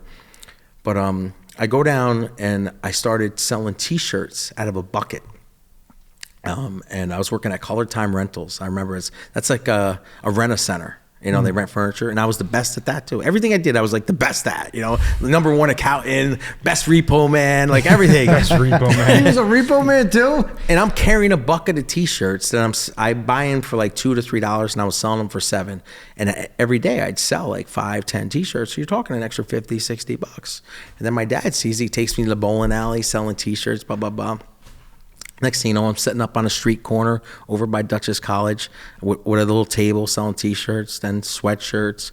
The next thing you know, I got 4 tables. I'm selling sunglasses, jeans, jackets, all this stuff, and it gets bigger and bigger. Next thing you know, I got tents, a van, all this stuff. And then I move into the store. Yeah. Then I meet my wife, Lida. You know, I meet her at the bank, and like instantly, once we connected, it was even like a bigger high. When a man has a woman in his corner that supports him and gives her, like submits to him, there is no cap as to what he can become. No cap. He can be the biggest, the best of anything. He's the king. But you know what? You got to make her the queen too. Right. You know what I'm saying? It's really become like you're the king of the castle, but she's your backbone. She was my solid, my rock, man. Like I couldn't believe like what my potential, you know, like what When I you was have able to someone do. at your back. When I knew I can trust her. I knew it was their loyalty, the honesty, and she gave it all to me, man. And all she said to me was like, I want to be a wife and a mother. And I told her, I said, you work with me I figured it out. Like when we started and I went to the mall, I said, if you just give me another 2 years out of this, you'll never have to work again. And it was less than 2 years. It was like home, working on the baby, bought the new house. She said, I want hardwood floors in the kitchen and washer and dryer upstairs. I don't care where it's at, what it is. It could be a hut. I went over, I see a brand new house. We walk in, hardwood floors, washer and dryer upstairs. I was like, you like it? She's like, yeah, I love it. Done. The guy's in there. He didn't even put it on the market. I said, this for sale? He goes, yeah. I said, I'll take it. He's like, do you want to ask me how much it is? I was like, oh yeah, how much is that? All right. Hold up now. We got to go back. The story you just told about being on the bridge. Yeah. And you telling yourself, Frank is going to jump off, just the old Frank, and it's going to be the new one now. Yeah. That is a powerful story. I've heard people talk about this before, and people talk about having an alter ego. Like Deion Sanders, when he walked in the field, he was primetime. He wasn't Deion Sanders anymore. David Goggins talks about it all the time. There's David Goggins, and then there's Goggins. Goggins is the guy who's going to run 200-mile marathons. And what you just said there, where you killed that man and you became a new person that day, it's amazing how powerful our minds are to just create a new reality. Yeah. You've been able to do that the whole time you're working at Pizza Hut, the whole time you were broke, the whole time you were struggling. You could have done that at any moment. And as soon as you decided that that's what it was, this whole new reality comes to you, and you are just creating everything on a daily basis now, ever since that day. You know, you've created everything you want. You just said, first house you walk into, she wants these two things. Boom, reality. These two things are here. You know, let's take it. It's incredible what you can do. You could just create your own world if you just decide you can. You know, you were talking before about how people call you a narcissist. I made a video on my Instagram like 3 weeks ago, maybe I dropped it, and was talking about fuck being humble. It's like the definition of being humble is thinking less of oneself. I get it. You don't go around and telling everyone how fucking cool you are and how you're the big baller and all this stuff, but you gotta believe that you're the man. You're the guy. You can make it happen. And that's also why your wife is the queen, because you're the king. You can't be a queen to a nobody. Peasant. Yeah, you can't. You know, it's got to be a king and a queen. So let's go back to that point now. I just had to go back and state that because it's incredible. But let's go back to the king and queen now. Yeah. So you find this woman, and that's another Amazing. stepping stone of how you just take it to the next level. Took it to the next level, like out of the ballpark. I remember, and like I pay attention to everything, like I details. And I can remember hearing, like, you know, in conversations and friends of mine, they'd see us together and like how we lived, and they were like, you guys are like unbelievable. It was like perfect. You know, it was so good. She was so dedicated, so loyal to me. I mean, it was like anything I needed, she was there. I'd run my poker club. I'd be there for like 40 hours straight. I'm like, I'd call at 3 o'clock in the morning. Honey, the guys need cigarettes. Can you stop by the diner, give them food? Within an hour, she's there. Like any time of the day, any time of the night. Hey, I need you to pick up this, blah, blah, blah. She was like, and she said it to me later, once we got divorced, she was like, I was your goddamn errand woman, you know, whatever it was. But I mean, at the time, that's what I needed. And she knew I needed that. So that's what she gave me.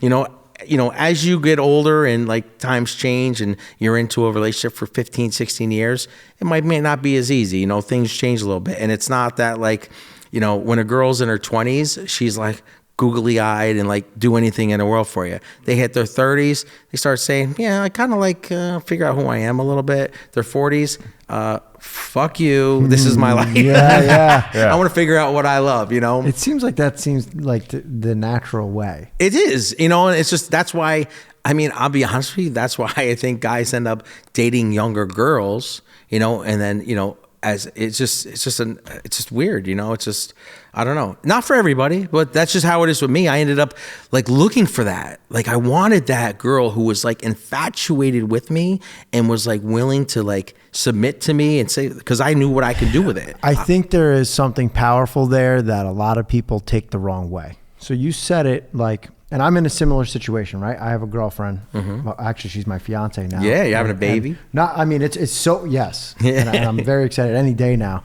But first of all, our stories are similar in the way that, you know, John Flowers died on that, Frank Flowers died on that bridge. Yeah, it's gone. The old Tony Capoletti died in a motorcycle accident. Yeah. I was a boy when I got in that accident, and I'm a man now. Yeah. And I know what I'm about, and I know my mission and my purpose. But not to get too far off track, talking about my fiance, we had a conversation about it, and you used the word submit. And I think a lot of women think that submitting to a man and being their queen is a bad thing.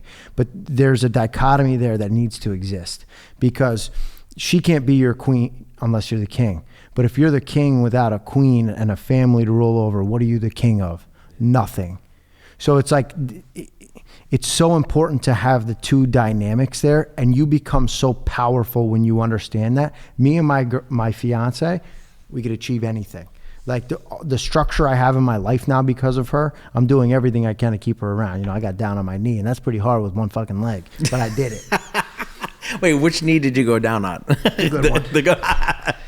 think it would have been scratch better it. with the They want to scratch the carbon fiber, yeah. Oh my God. $1,000 scratch right there. That's awesome. But again, back to my point, it's just that like, I hate that nowadays it's like women don't want to be in that role, it seems. And I don't know if it's just because of age, but you did say like, you know, when she was in her 20s, she was infatuated, but maybe that's the way it's supposed to be.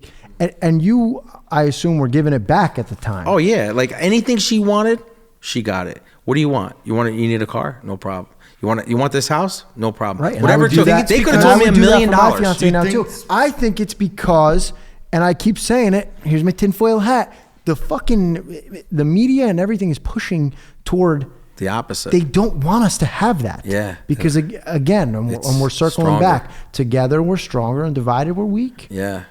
And it's not just the two different groups of people, it's everyone. Like if you have someone at your back like that, oh my God.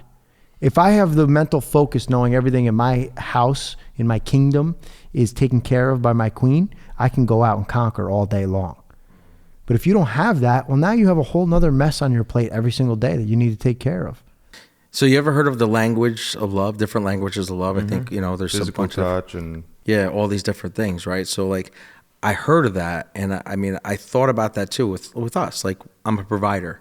So my way of showing love is providing for you, like giving you what you need, the essentials. Like you need a car? Okay, you got a car. You need a house? You need to get your nails done? Whatever it is, I'll take care of it. You want that kind of house?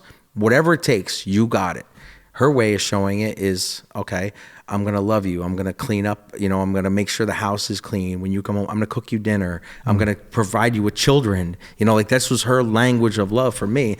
And it worked at the beginning. And I think what tore us apart though is like, I think you have to adapt still. I think you still, as you grow, you have to, change a little bit, which unfortunately, like a guy, me, I feel like I'm the same person my whole life. Like I'm not, as much as I have changed like a lot of like how I think, but I still feel like I'm with the same way. But I think women definitely change like the At way. a faster rate. Yeah, I don't know. Do you There's think something it's that culture? happens.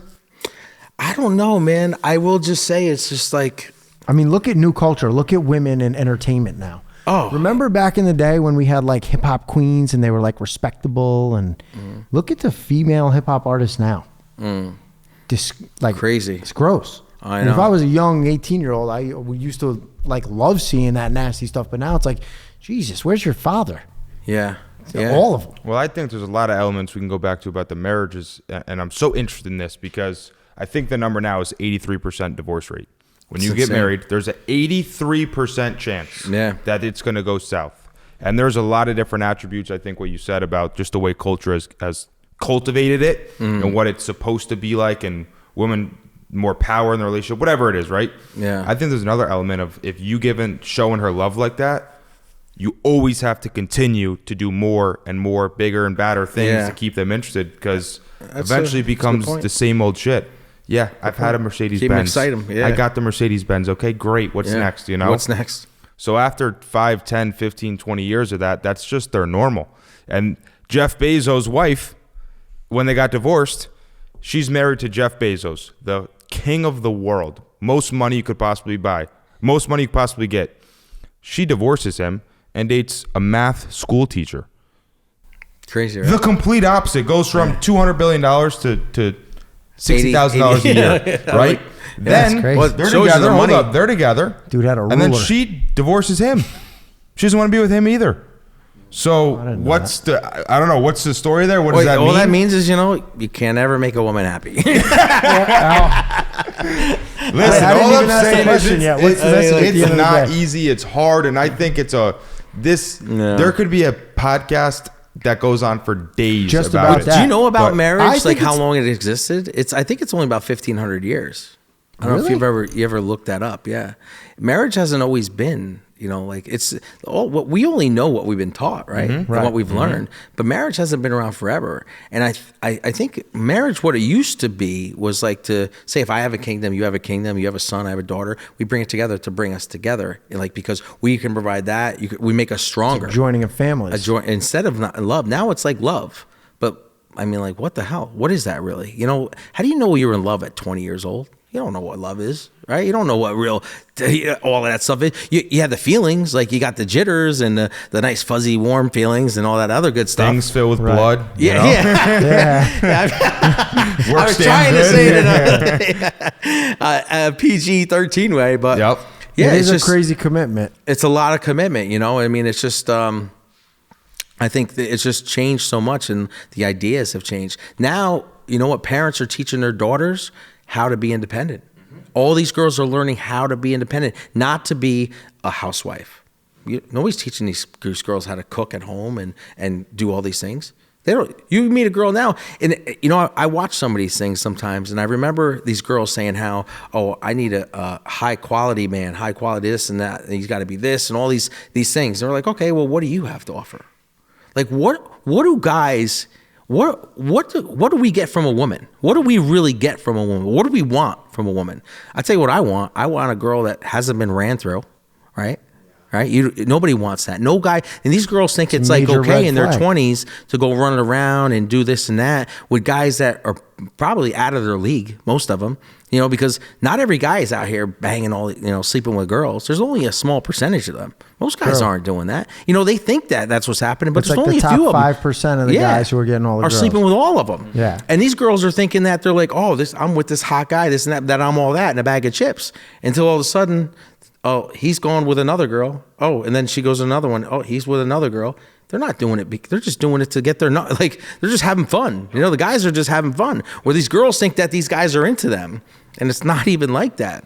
So it's like, how do you fix that problem? You know, you got to teach these girls It's a at a younger age. cultural issue, man. Culture issue. But then it's like, we got to teach them. It's like, I think, me personally, I mean, me having daughters, I want my daughter to be I don't never want her to have to worry about having to depend on somebody. So, but I would also like her, if she's going to be in a relationship, to be fully committed.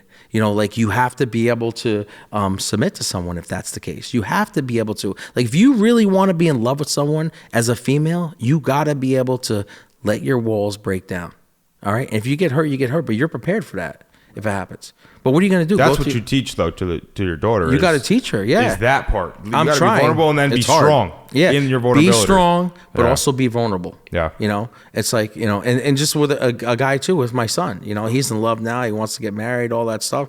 But I was just like, listen, you know, right now it's all fun again. You guys have a little apartment and everything else. So it's like you're making decent money, but when she wants kids, and as much as she says she wants you to show your emotional side, you got to remember, once you give up that and you break that wall down, you're not that strong man anymore in the back of her mind.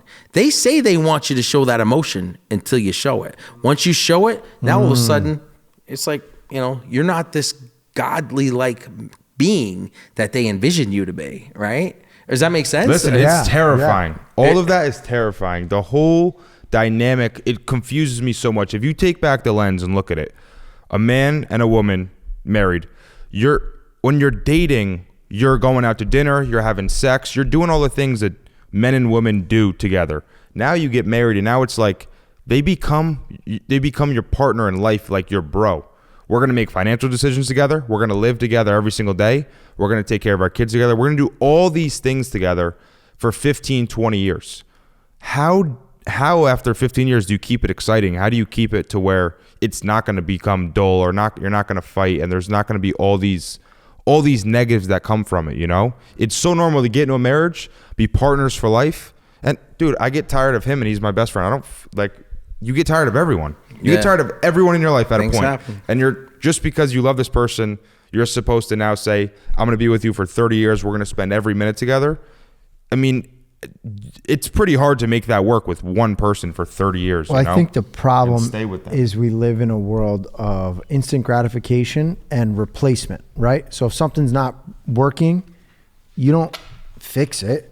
You fucking replace it. You throw it out, you'll get a new one. And That's what they learn That these happens days. in relationships. Nobody wants to put the work in. They don't want to put the work in. I mean, I just experienced it. I mean, yeah, I've seen it. I was in a relationship, and I mean, I'm not saying I actually was upset with her for it. I was dating a younger girl, and at first, I mean, I wasn't wholeheartedly into this thing at all. I'm like, how's this gonna happen? 49 years old, dating a girl in her 20s. I'm like, it's just fun, you know, whatever it is.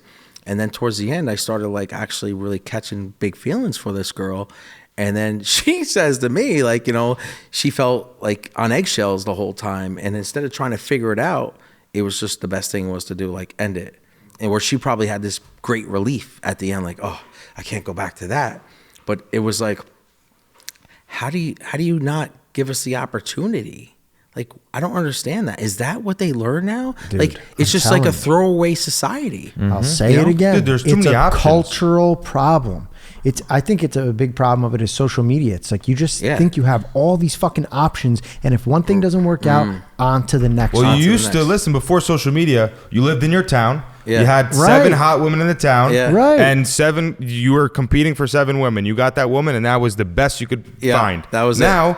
Yeah, you go on there's your no DMs. best. Yeah. Every time you scroll, there's someone Yeah. hotter, more money, better. Yeah. And it's the same for men too with women, because women can pick a better guy pretty easily. If you're making $500,000 and she's a hot woman, it's pretty easy for someone who's making $5 million, $10 million to go scoop her, or a little bit taller, a little bit better looks, whatever it is. Yeah.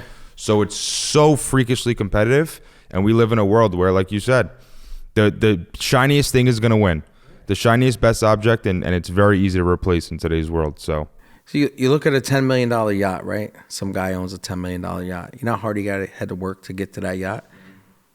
You all you got to be is 19 years old and a hot female, and you get on that same yacht. amazing. Right? You don't see no hot looking guys on that yacht unless the guy's gay. You know, he wants hot boys. Then he might be on there. But I'm just saying is that I've heard that over and over again, how like a female can literally, like a guy works his ass off, you know, his whole life to prove or to get to where he has to go. Where it's like, or a female can literally use their beauty, you know, which I'm not knocking it for, but I'm just saying is like, do we really have the raw end of the stick here? I mean, we work our whole lives. So like when these girls are their hottest between like, you know, 19 to like 30 something, and they're at their prime, right? And they're out there doing whatever they want to do, having fun and everything else. And then it's like a guy finally gets to the point where he was broke. He didn't have nothing in his 20s. Most of them. I mean, I was loaded. I had it all, but I had the full package.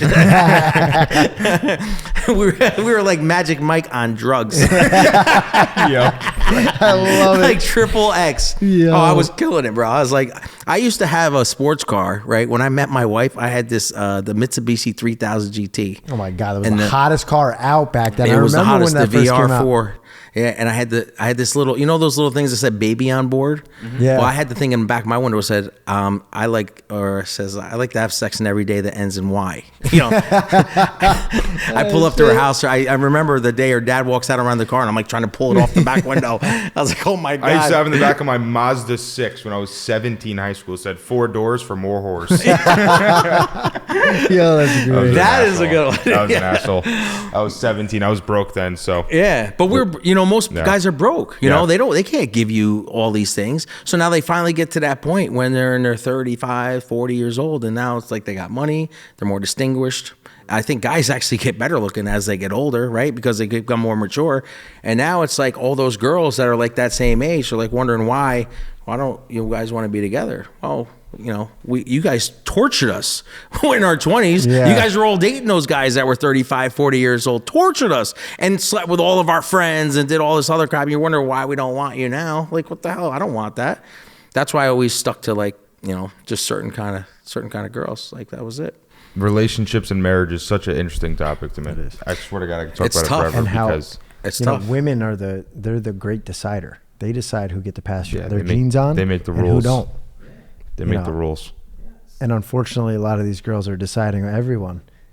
Yeah, Well, not some of everyone, them are. but Yeah, it's all totally of the different. It's a 5% new can world. hit. Yeah, it is a new world. It's totally different, man. But yeah, the throwaway world, man, I don't like it. I mean, not to say that you shouldn't, like if things aren't working, you know, go somewhere else. If you've really tried. Yeah, You know, you got to put effort in. even with You my can't marriage. just give up on shit. Yeah, both of us, we said we were trying, but we didn't really try. Of course. We could have, I think about that now sometimes. I'm like, I could have done some more, but I was like, man, You have to want it, though, too. You got to That's want it. the problem. Yeah, you got to want it. But I tell you what, if I did work it out, I might not be doing what I'm doing now.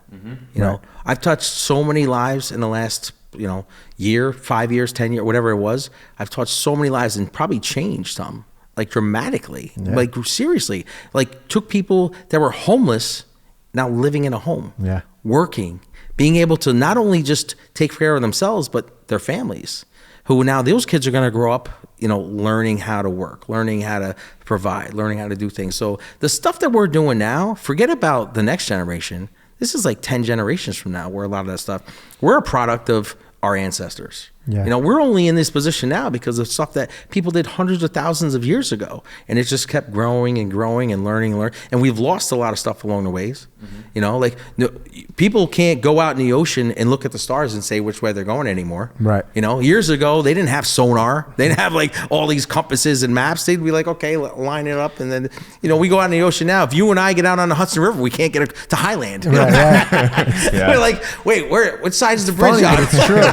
Google Maps literally runs my life. Bro. Yeah, I think about it all the exactly. time. Listen, I'm young. I can't get home without Google Maps, and it's one road. Yeah, I don't for know a real, teenager dog. that can read an analog clock. Yeah, I passed this place 3 times. I'm like, why don't I just look for the sign? I'm like super busy looking at my phone. Yeah. I'm like, oh, the sign is where it's at. Let me find it. How the fuck did people get around before Apple Maps or Google Maps, bro? You got lost. I a lot. swear to There was God. less roads. There was less places to go. But people, listen, Dude. you'd be surprised if you just don't use Google Maps a couple times in an area. You figure it out pretty quickly. I You don't do. know. But Yeah, we've your become so instincts. reliant on this shit. Yeah, It and dumbs you down. all of those things, those natural gifts you've been given, like they go away. If you don't use them, it's a muscle. It goes away. Like our natural instincts are gone. I've heard of like tsunamis when they come in, like the animals know when they start running. Like I think that we're so out of tune that normally we should know the same thing, but we don't. We're so caught up in like TV and Instagram and everything, but just even trying to survive, like forget about that. Like you got to work 4 jobs to pay for, your It's a kids. rat race, man. It's a rat race, man. Yeah, it definitely is. Can't And improve we're the just, quality of life when all you can focus on is that next And paycheck. you're surviving. and then we think that we need all these things. We don't need all this No, shit. we don't. You ever go in your house and you look around, you got shit everywhere, So much shit. clutter, like Yeah. crap.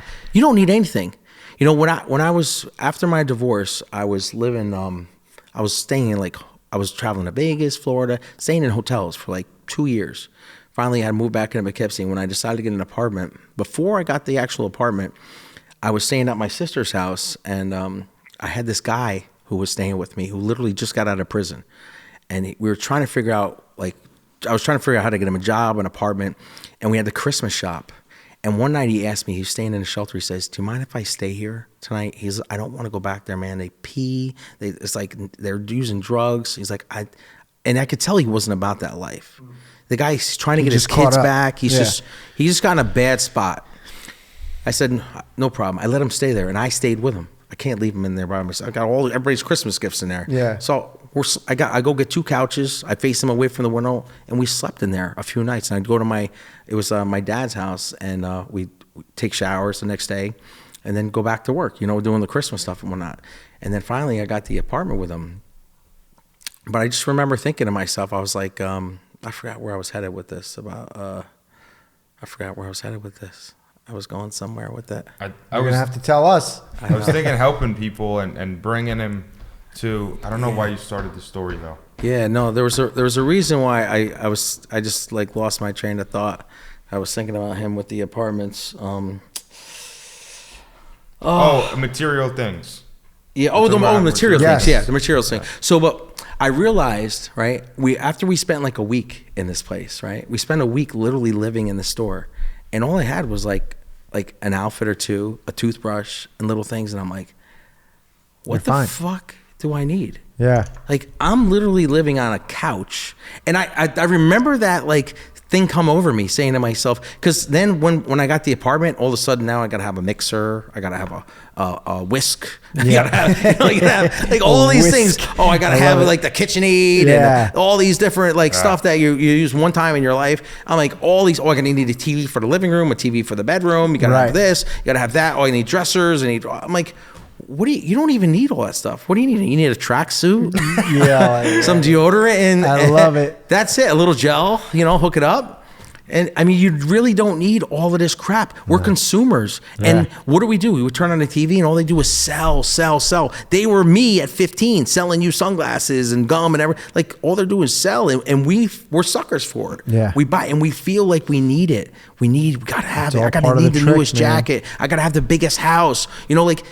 my ex-wife, she was working as like a nanny, like 2 days a week. She would take care of these really, really rich people, their kids. And every time we talk, she'd be like, oh, they're renovating the bathroom. Oh, they're renovating the kitchen. Oh, they're doing the bathroom over again. It's like, what? Didn't they just do the bathroom? Yeah, but she didn't like it. But it's like they had so much money, they didn't know what to do with it. Yeah. But they're never happy.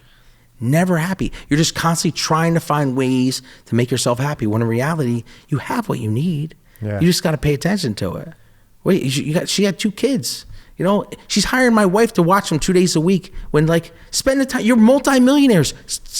What do you need a freaking nanny for? Yeah. You don't need a nanny. You're a multimillionaire. Stay your ass home and take care of your kids. Teach them how to, you know, like, how to be kids. You know, I don't know. It just, all those little things that stuck in my head, and I thought about, like, we're so consumed, and that changed me too. Yeah. I was consumed myself. I used to do the same thing. I was consumed. We'd go to Disney World. I was running through the park. It was like, on a ride. Okay, next ride. You know, let's hurry up. Let's run and get online. Go to the next thing. And I'm like, oh, I gotta go take a nap. Get up. The kids are like, can we go? All right, we go back and run through the park again. You know, I was like, I wasn't enjoying it. Yeah. I wasn't taking my time. You know, I like, think we're also caught up in trying to make ourselves happy. You forget, like, what really makes you happy is, again, we're back at this, is giving to other people, making other people happy. Yeah. Is what really fulfills you. And I don't think people do that enough anymore. making people happy. Yeah, man. And it makes me happy to make people happy. That's when I really realized what my purpose was, is like helping people. But when I started enjoying it and it started giving me joy, I was like, this is who I am. It's a right? win-win, man. It's a win if for everybody. You can be happy making other people happy. You're giving them what they need. And I Yeah. mean, dude, that's powerful shit. One of the best things I think I've ever told my kids was, like, when you do things in life, when you make business deals or you sell something or you do something, everybody's got to be happy. You have to be happy selling it. They got to be happy buying it, right? Yeah. You got to, like, everyone's got to benefit. Let's say if I'm selling you something, right? And or let's say you work for me, right? Now, and I'm doing a job, I'm making $50,000 on the job. I'm only paying you $3,000. Now you think that you're doing okay, but then you find out I'm making this X amount of dollars.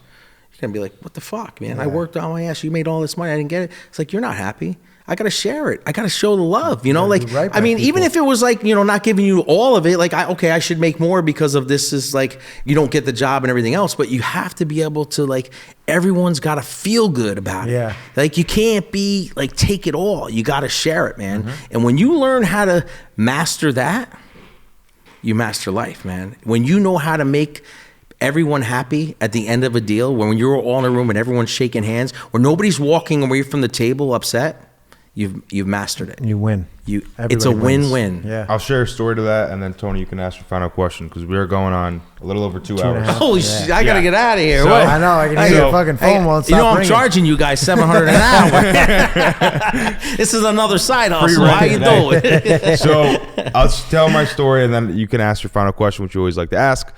I have a solar company, and we got about 50 guys now, guys and girls. We got about 50 people total, and the entirety of how we've built the sales team to grow so fast, to become the #1 company in New York, to have all these accomplishments, is really 2 things. A, we pay people so much money that they're very happy to do their job. Like, a lot of salespeople in car sales or in a lot of sales positions where you're in an office together, it's so dog eat dog. Nobody wants to help each other. You just, like, I'll fucking kill you for that deal. If my customer comes in and you took my customer, you're dead. And you that know? passes along to the people you help. Of If course. you're walking in a place, I walked into the bank today, and you could tell everyone who works there, they're miserable. They hate their fucking job. I asked this guy, you know, they're sitting there talking, 2 employees. I'm like, hey, are you guys busy? Can I have help? And the guy looked at me like I had 10 heads. Like, I'm here trying to do business Yeah. with you, and you fucking giving me an attitude? Yeah. I nearly fucking walked out. Yeah. But it's like, whatever, Yeah. just talking about bad culture where you work, but go ahead. Yeah. So the culture is everyone wants to help each other. We all make a lot of money. We're all friends. We're all happy to sell the product we're selling. We're making good money. So if we're making good money, we're going to take care of the customer because we make good money on the deal. So we're like, okay, I'm making X amount of dollars. This customer is going to have a good experience. To where if you pay it's the way business works, right? Business employers want to pay people the least amount, but the less you pay them, the unhappier they are, the less of an experience they're going to give the customer. So that's step one. And then really for us, step two was once I got out of the rat race and I started to make a lot of money, I turned around and said, I just want to help people do what I do. So not only do I want to help my customers, I wanted to go build a sales team of people that weren't making money and put them into this position where they can make a lot of money, multiple six figures. And even my father was in car sales for 24 years. He left car sales to come over here and start selling solar. And we have obviously 50 other people who have done that. But for me, those two things have been huge. Your purpose, like we've been talking about, your mission, wanting to help people, and then your team paying them enough and making it such a good culture that they want to help their customer too, you know? So, yeah, go ahead, Tone. You got your question? Oh, yeah. So whenever we have someone on the podcast, I always like to ask this question. You got $1? I'm kidding. At the end of the day, you've had a wild ride of a life. So you've seen a lot of shit. I'm sure you have a lot to offer. At the end of the day, what is your message to any and everyone out there? My message, let's see. I would say I like the whole thing about being able to use people but not abuse them. You know, use them for all the things that you can get from them, but just don't take advantage of it. You know, like I think, and I want people to do that to me. I want you to be able to, I want to give you as much as I possibly can in this life. I know that this is over at one point. I know that this is temporary. I got hopefully 25, 26 years left of my life. You know, my dad died 71. I had a grandfather died 72. So if I'm in that average right there, that's 26 years from now. So I'm like, I want to, when I leave this world, I want people to, when they hear my name, right, or they talk about a story, I want it to be always a good story, right? A legacy. I want it to be just talking about this, man. I want it to be more than just oh, he's a nice guy. I want to be like, this guy wasn't just a nice guy. This guy would change your life. Yeah. You know, and I think that if everybody did that, right? If everybody gave just a little bit extra, if you just paid a little bit more attention, imagine how far that would go. One of the best things that I tell people all the time is when people come to volunteer, they're like, are you worried about anyone taking advantage of you? No, I'm never worried about that. If I have to feed 1,000 people to get to the one person that really needs it, I don't care. They can take as much as they want. Wow. But I know that one kid that really needed the food got it. You know, so to take an example, say you have a family, say your brother, your brother got, caught in a prison somewhere, and there's a fenced in area and there's 1,001 people, your brother's the one. And the only way he's going to get food, if we drop so much food in there, that he's going to get some. That he has to get it because they can't eat it all. You're still going to do it. So when people come up and they're like, oh, can I take extra? Can I take extra toys? Yeah, take whatever you want. I don't care. And some volunteers don't you worry about, what do you think? I'm worried about them taking a toy that's going to go to a child? What do you think they're doing with it? Selling it on eBay? And if they are, what are they doing with it? They're paying their electric bill. So what? Let them do it. That's capitalism. Call me, I'll get you solar. They got to go buy a solar unit from you. But especially with food. What are you worried about them taking an extra turkey for? As long as it goes to his hungry stomach. Right? Somebody's eating it. That's what what do you think they're doing with the turkey? Taking it home and doing what? Having target practice? I mean, in reality, what is it that we're doing? Yeah. And I look at it so that's one person, right? So we get one out of that 1,000. I'm that one guy. And look what I'm doing. Yeah. I'm that one guy that got hand-me-downs one day. Someone showed up with a bag of clothes when my mother couldn't pay for it. All of a sudden I got it on Christmas. I'm that one kid, and look what I've done with my life. Look how many people I touch. And I'm touching more than one. I know I'm getting more than one. The ripple effect is huge. Huge. Yeah. So if now I got a handful, if not hundreds or thousands, now all those kids, what if a few of those turn out to be like me or better than me? Right. Or do more than I do or what you do? Then what? What do we do? We're really changing the world, man. Yeah, the good and can that spread. is the coolest thing I think ever. So use me, don't abuse me. But I'm not really worried. I'm not worried about the abuse because I'm it's going to happen because a lot of people don't know how to handle kindness. A lot of people don't know how to even accept it. If you'll notice that in life was huge point. Yeah, you I've don't. It's weird. Very true. It's one of the most like mind-boggling things I've ever seen in my life. And I've seen it in a previous relationship of mine where she was constantly in negative and bad relationships. And I don't want to say who it is, but it was a girl that I had dated. And I noticed it's like as soon as things started going good, she'd like literally pick a fight because it was like she was trying to like self-destruct. She would even say it herself. She's like, I'm throwing grenades in, like she'd throw grenades and blow it up because she didn't know how to handle somebody being that nice to her. She just couldn't understand it. Like, what the hell? She's so used to being yelled at, abused, hit, beat, whatever the hell it is that happened to her. And I'm like, I feel bad for her. I can't save the entire world, you know what I'm saying? But I was like, it drained me so much. That's why I couldn't stay with her. It was like soaking it out of me, like fighting and all that times where like I started losing who I was and I had to get out of there. But yeah, that's it, man. Use me, but don't abuse me, man. And don't worry about all the nonsense in this world. Don't worry about the fact that some people are going to take advantage, because what are they really taking advantage of? Okay, they can afford food, but they took an extra meal. Well, okay, so now they don't have to buy dinner tomorrow. Maybe now they can go outside and have a football catch with their kid. Yeah. Maybe now they can take them to the mall and go to a movie. Maybe now they can go on vacation for a week to Florida. I can go to Florida whenever I want. I go to Vegas. You could do that, But some of these guys don't go on vacation. Their kids never went fishing. Right. Maybe now instead of that, that $300 in food that they got, we gave them, okay, now they don't have to worry about food this week. They can spend it on time sitting down doing the homework with the kid because they don't have to worry about trying to feed their kid that night. Right. You got to think deeper, think farther, think more than just the actual that right there. Right. Even if they don't need it, they can benefit from it somehow. They can benefit from it. And nobody that it's got $1 million in the bank is showing up taking a turkey. Right. I don't care. You could think it all you want, but okay, if they're making $100,000 a year, they get a turkey. Big deal. Who cares? I mean, that's $100,000 a year now is nothing. It's amazing. I know people that are making $150,000 a year and they're broke. Yeah. They're just getting by.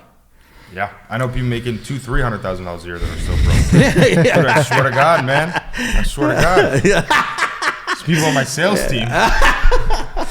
All right. That's awesome, man. That was an amazing show. I feel like as much as we did talk, we didn't even scratch the surface. We could sit here for days, man. That's the one thing I will tell you about my life. It's like I had some crazy, exciting things, and some very sad things. Yeah. Like I lost a sister at 32 years old. Oh my God. She got killed in a car accident, drunk driving car accident. Oh my God, I didn't know that, dude. Yeah, a lot of people don't know. I mean, it's like, but as sad as it was, one of the saddest days of my life was one of the best days of my life because it taught me like how to appreciate my life. My sister taught me. Look at who you're telling. How to appreciate my life, like you. Same thing. It's like she was always the one that wanted incredible. family together. I'm closer to my brothers and sisters now than I've ever been in my life. Right. Because I was on my own path. Whatever. I don't need anybody. Yeah. Now I'm like, no, I need all you. You're my family. I need you in my life. That's it. That's the Frankie Flowers Such show. a message, baby. I That love was that powerful. podcast. All right. We will see you guys next week. Thanks for tuning in. Peace. Zach Dingy. Tony Capoletti. 2 Dudes, 3 Legs podcast.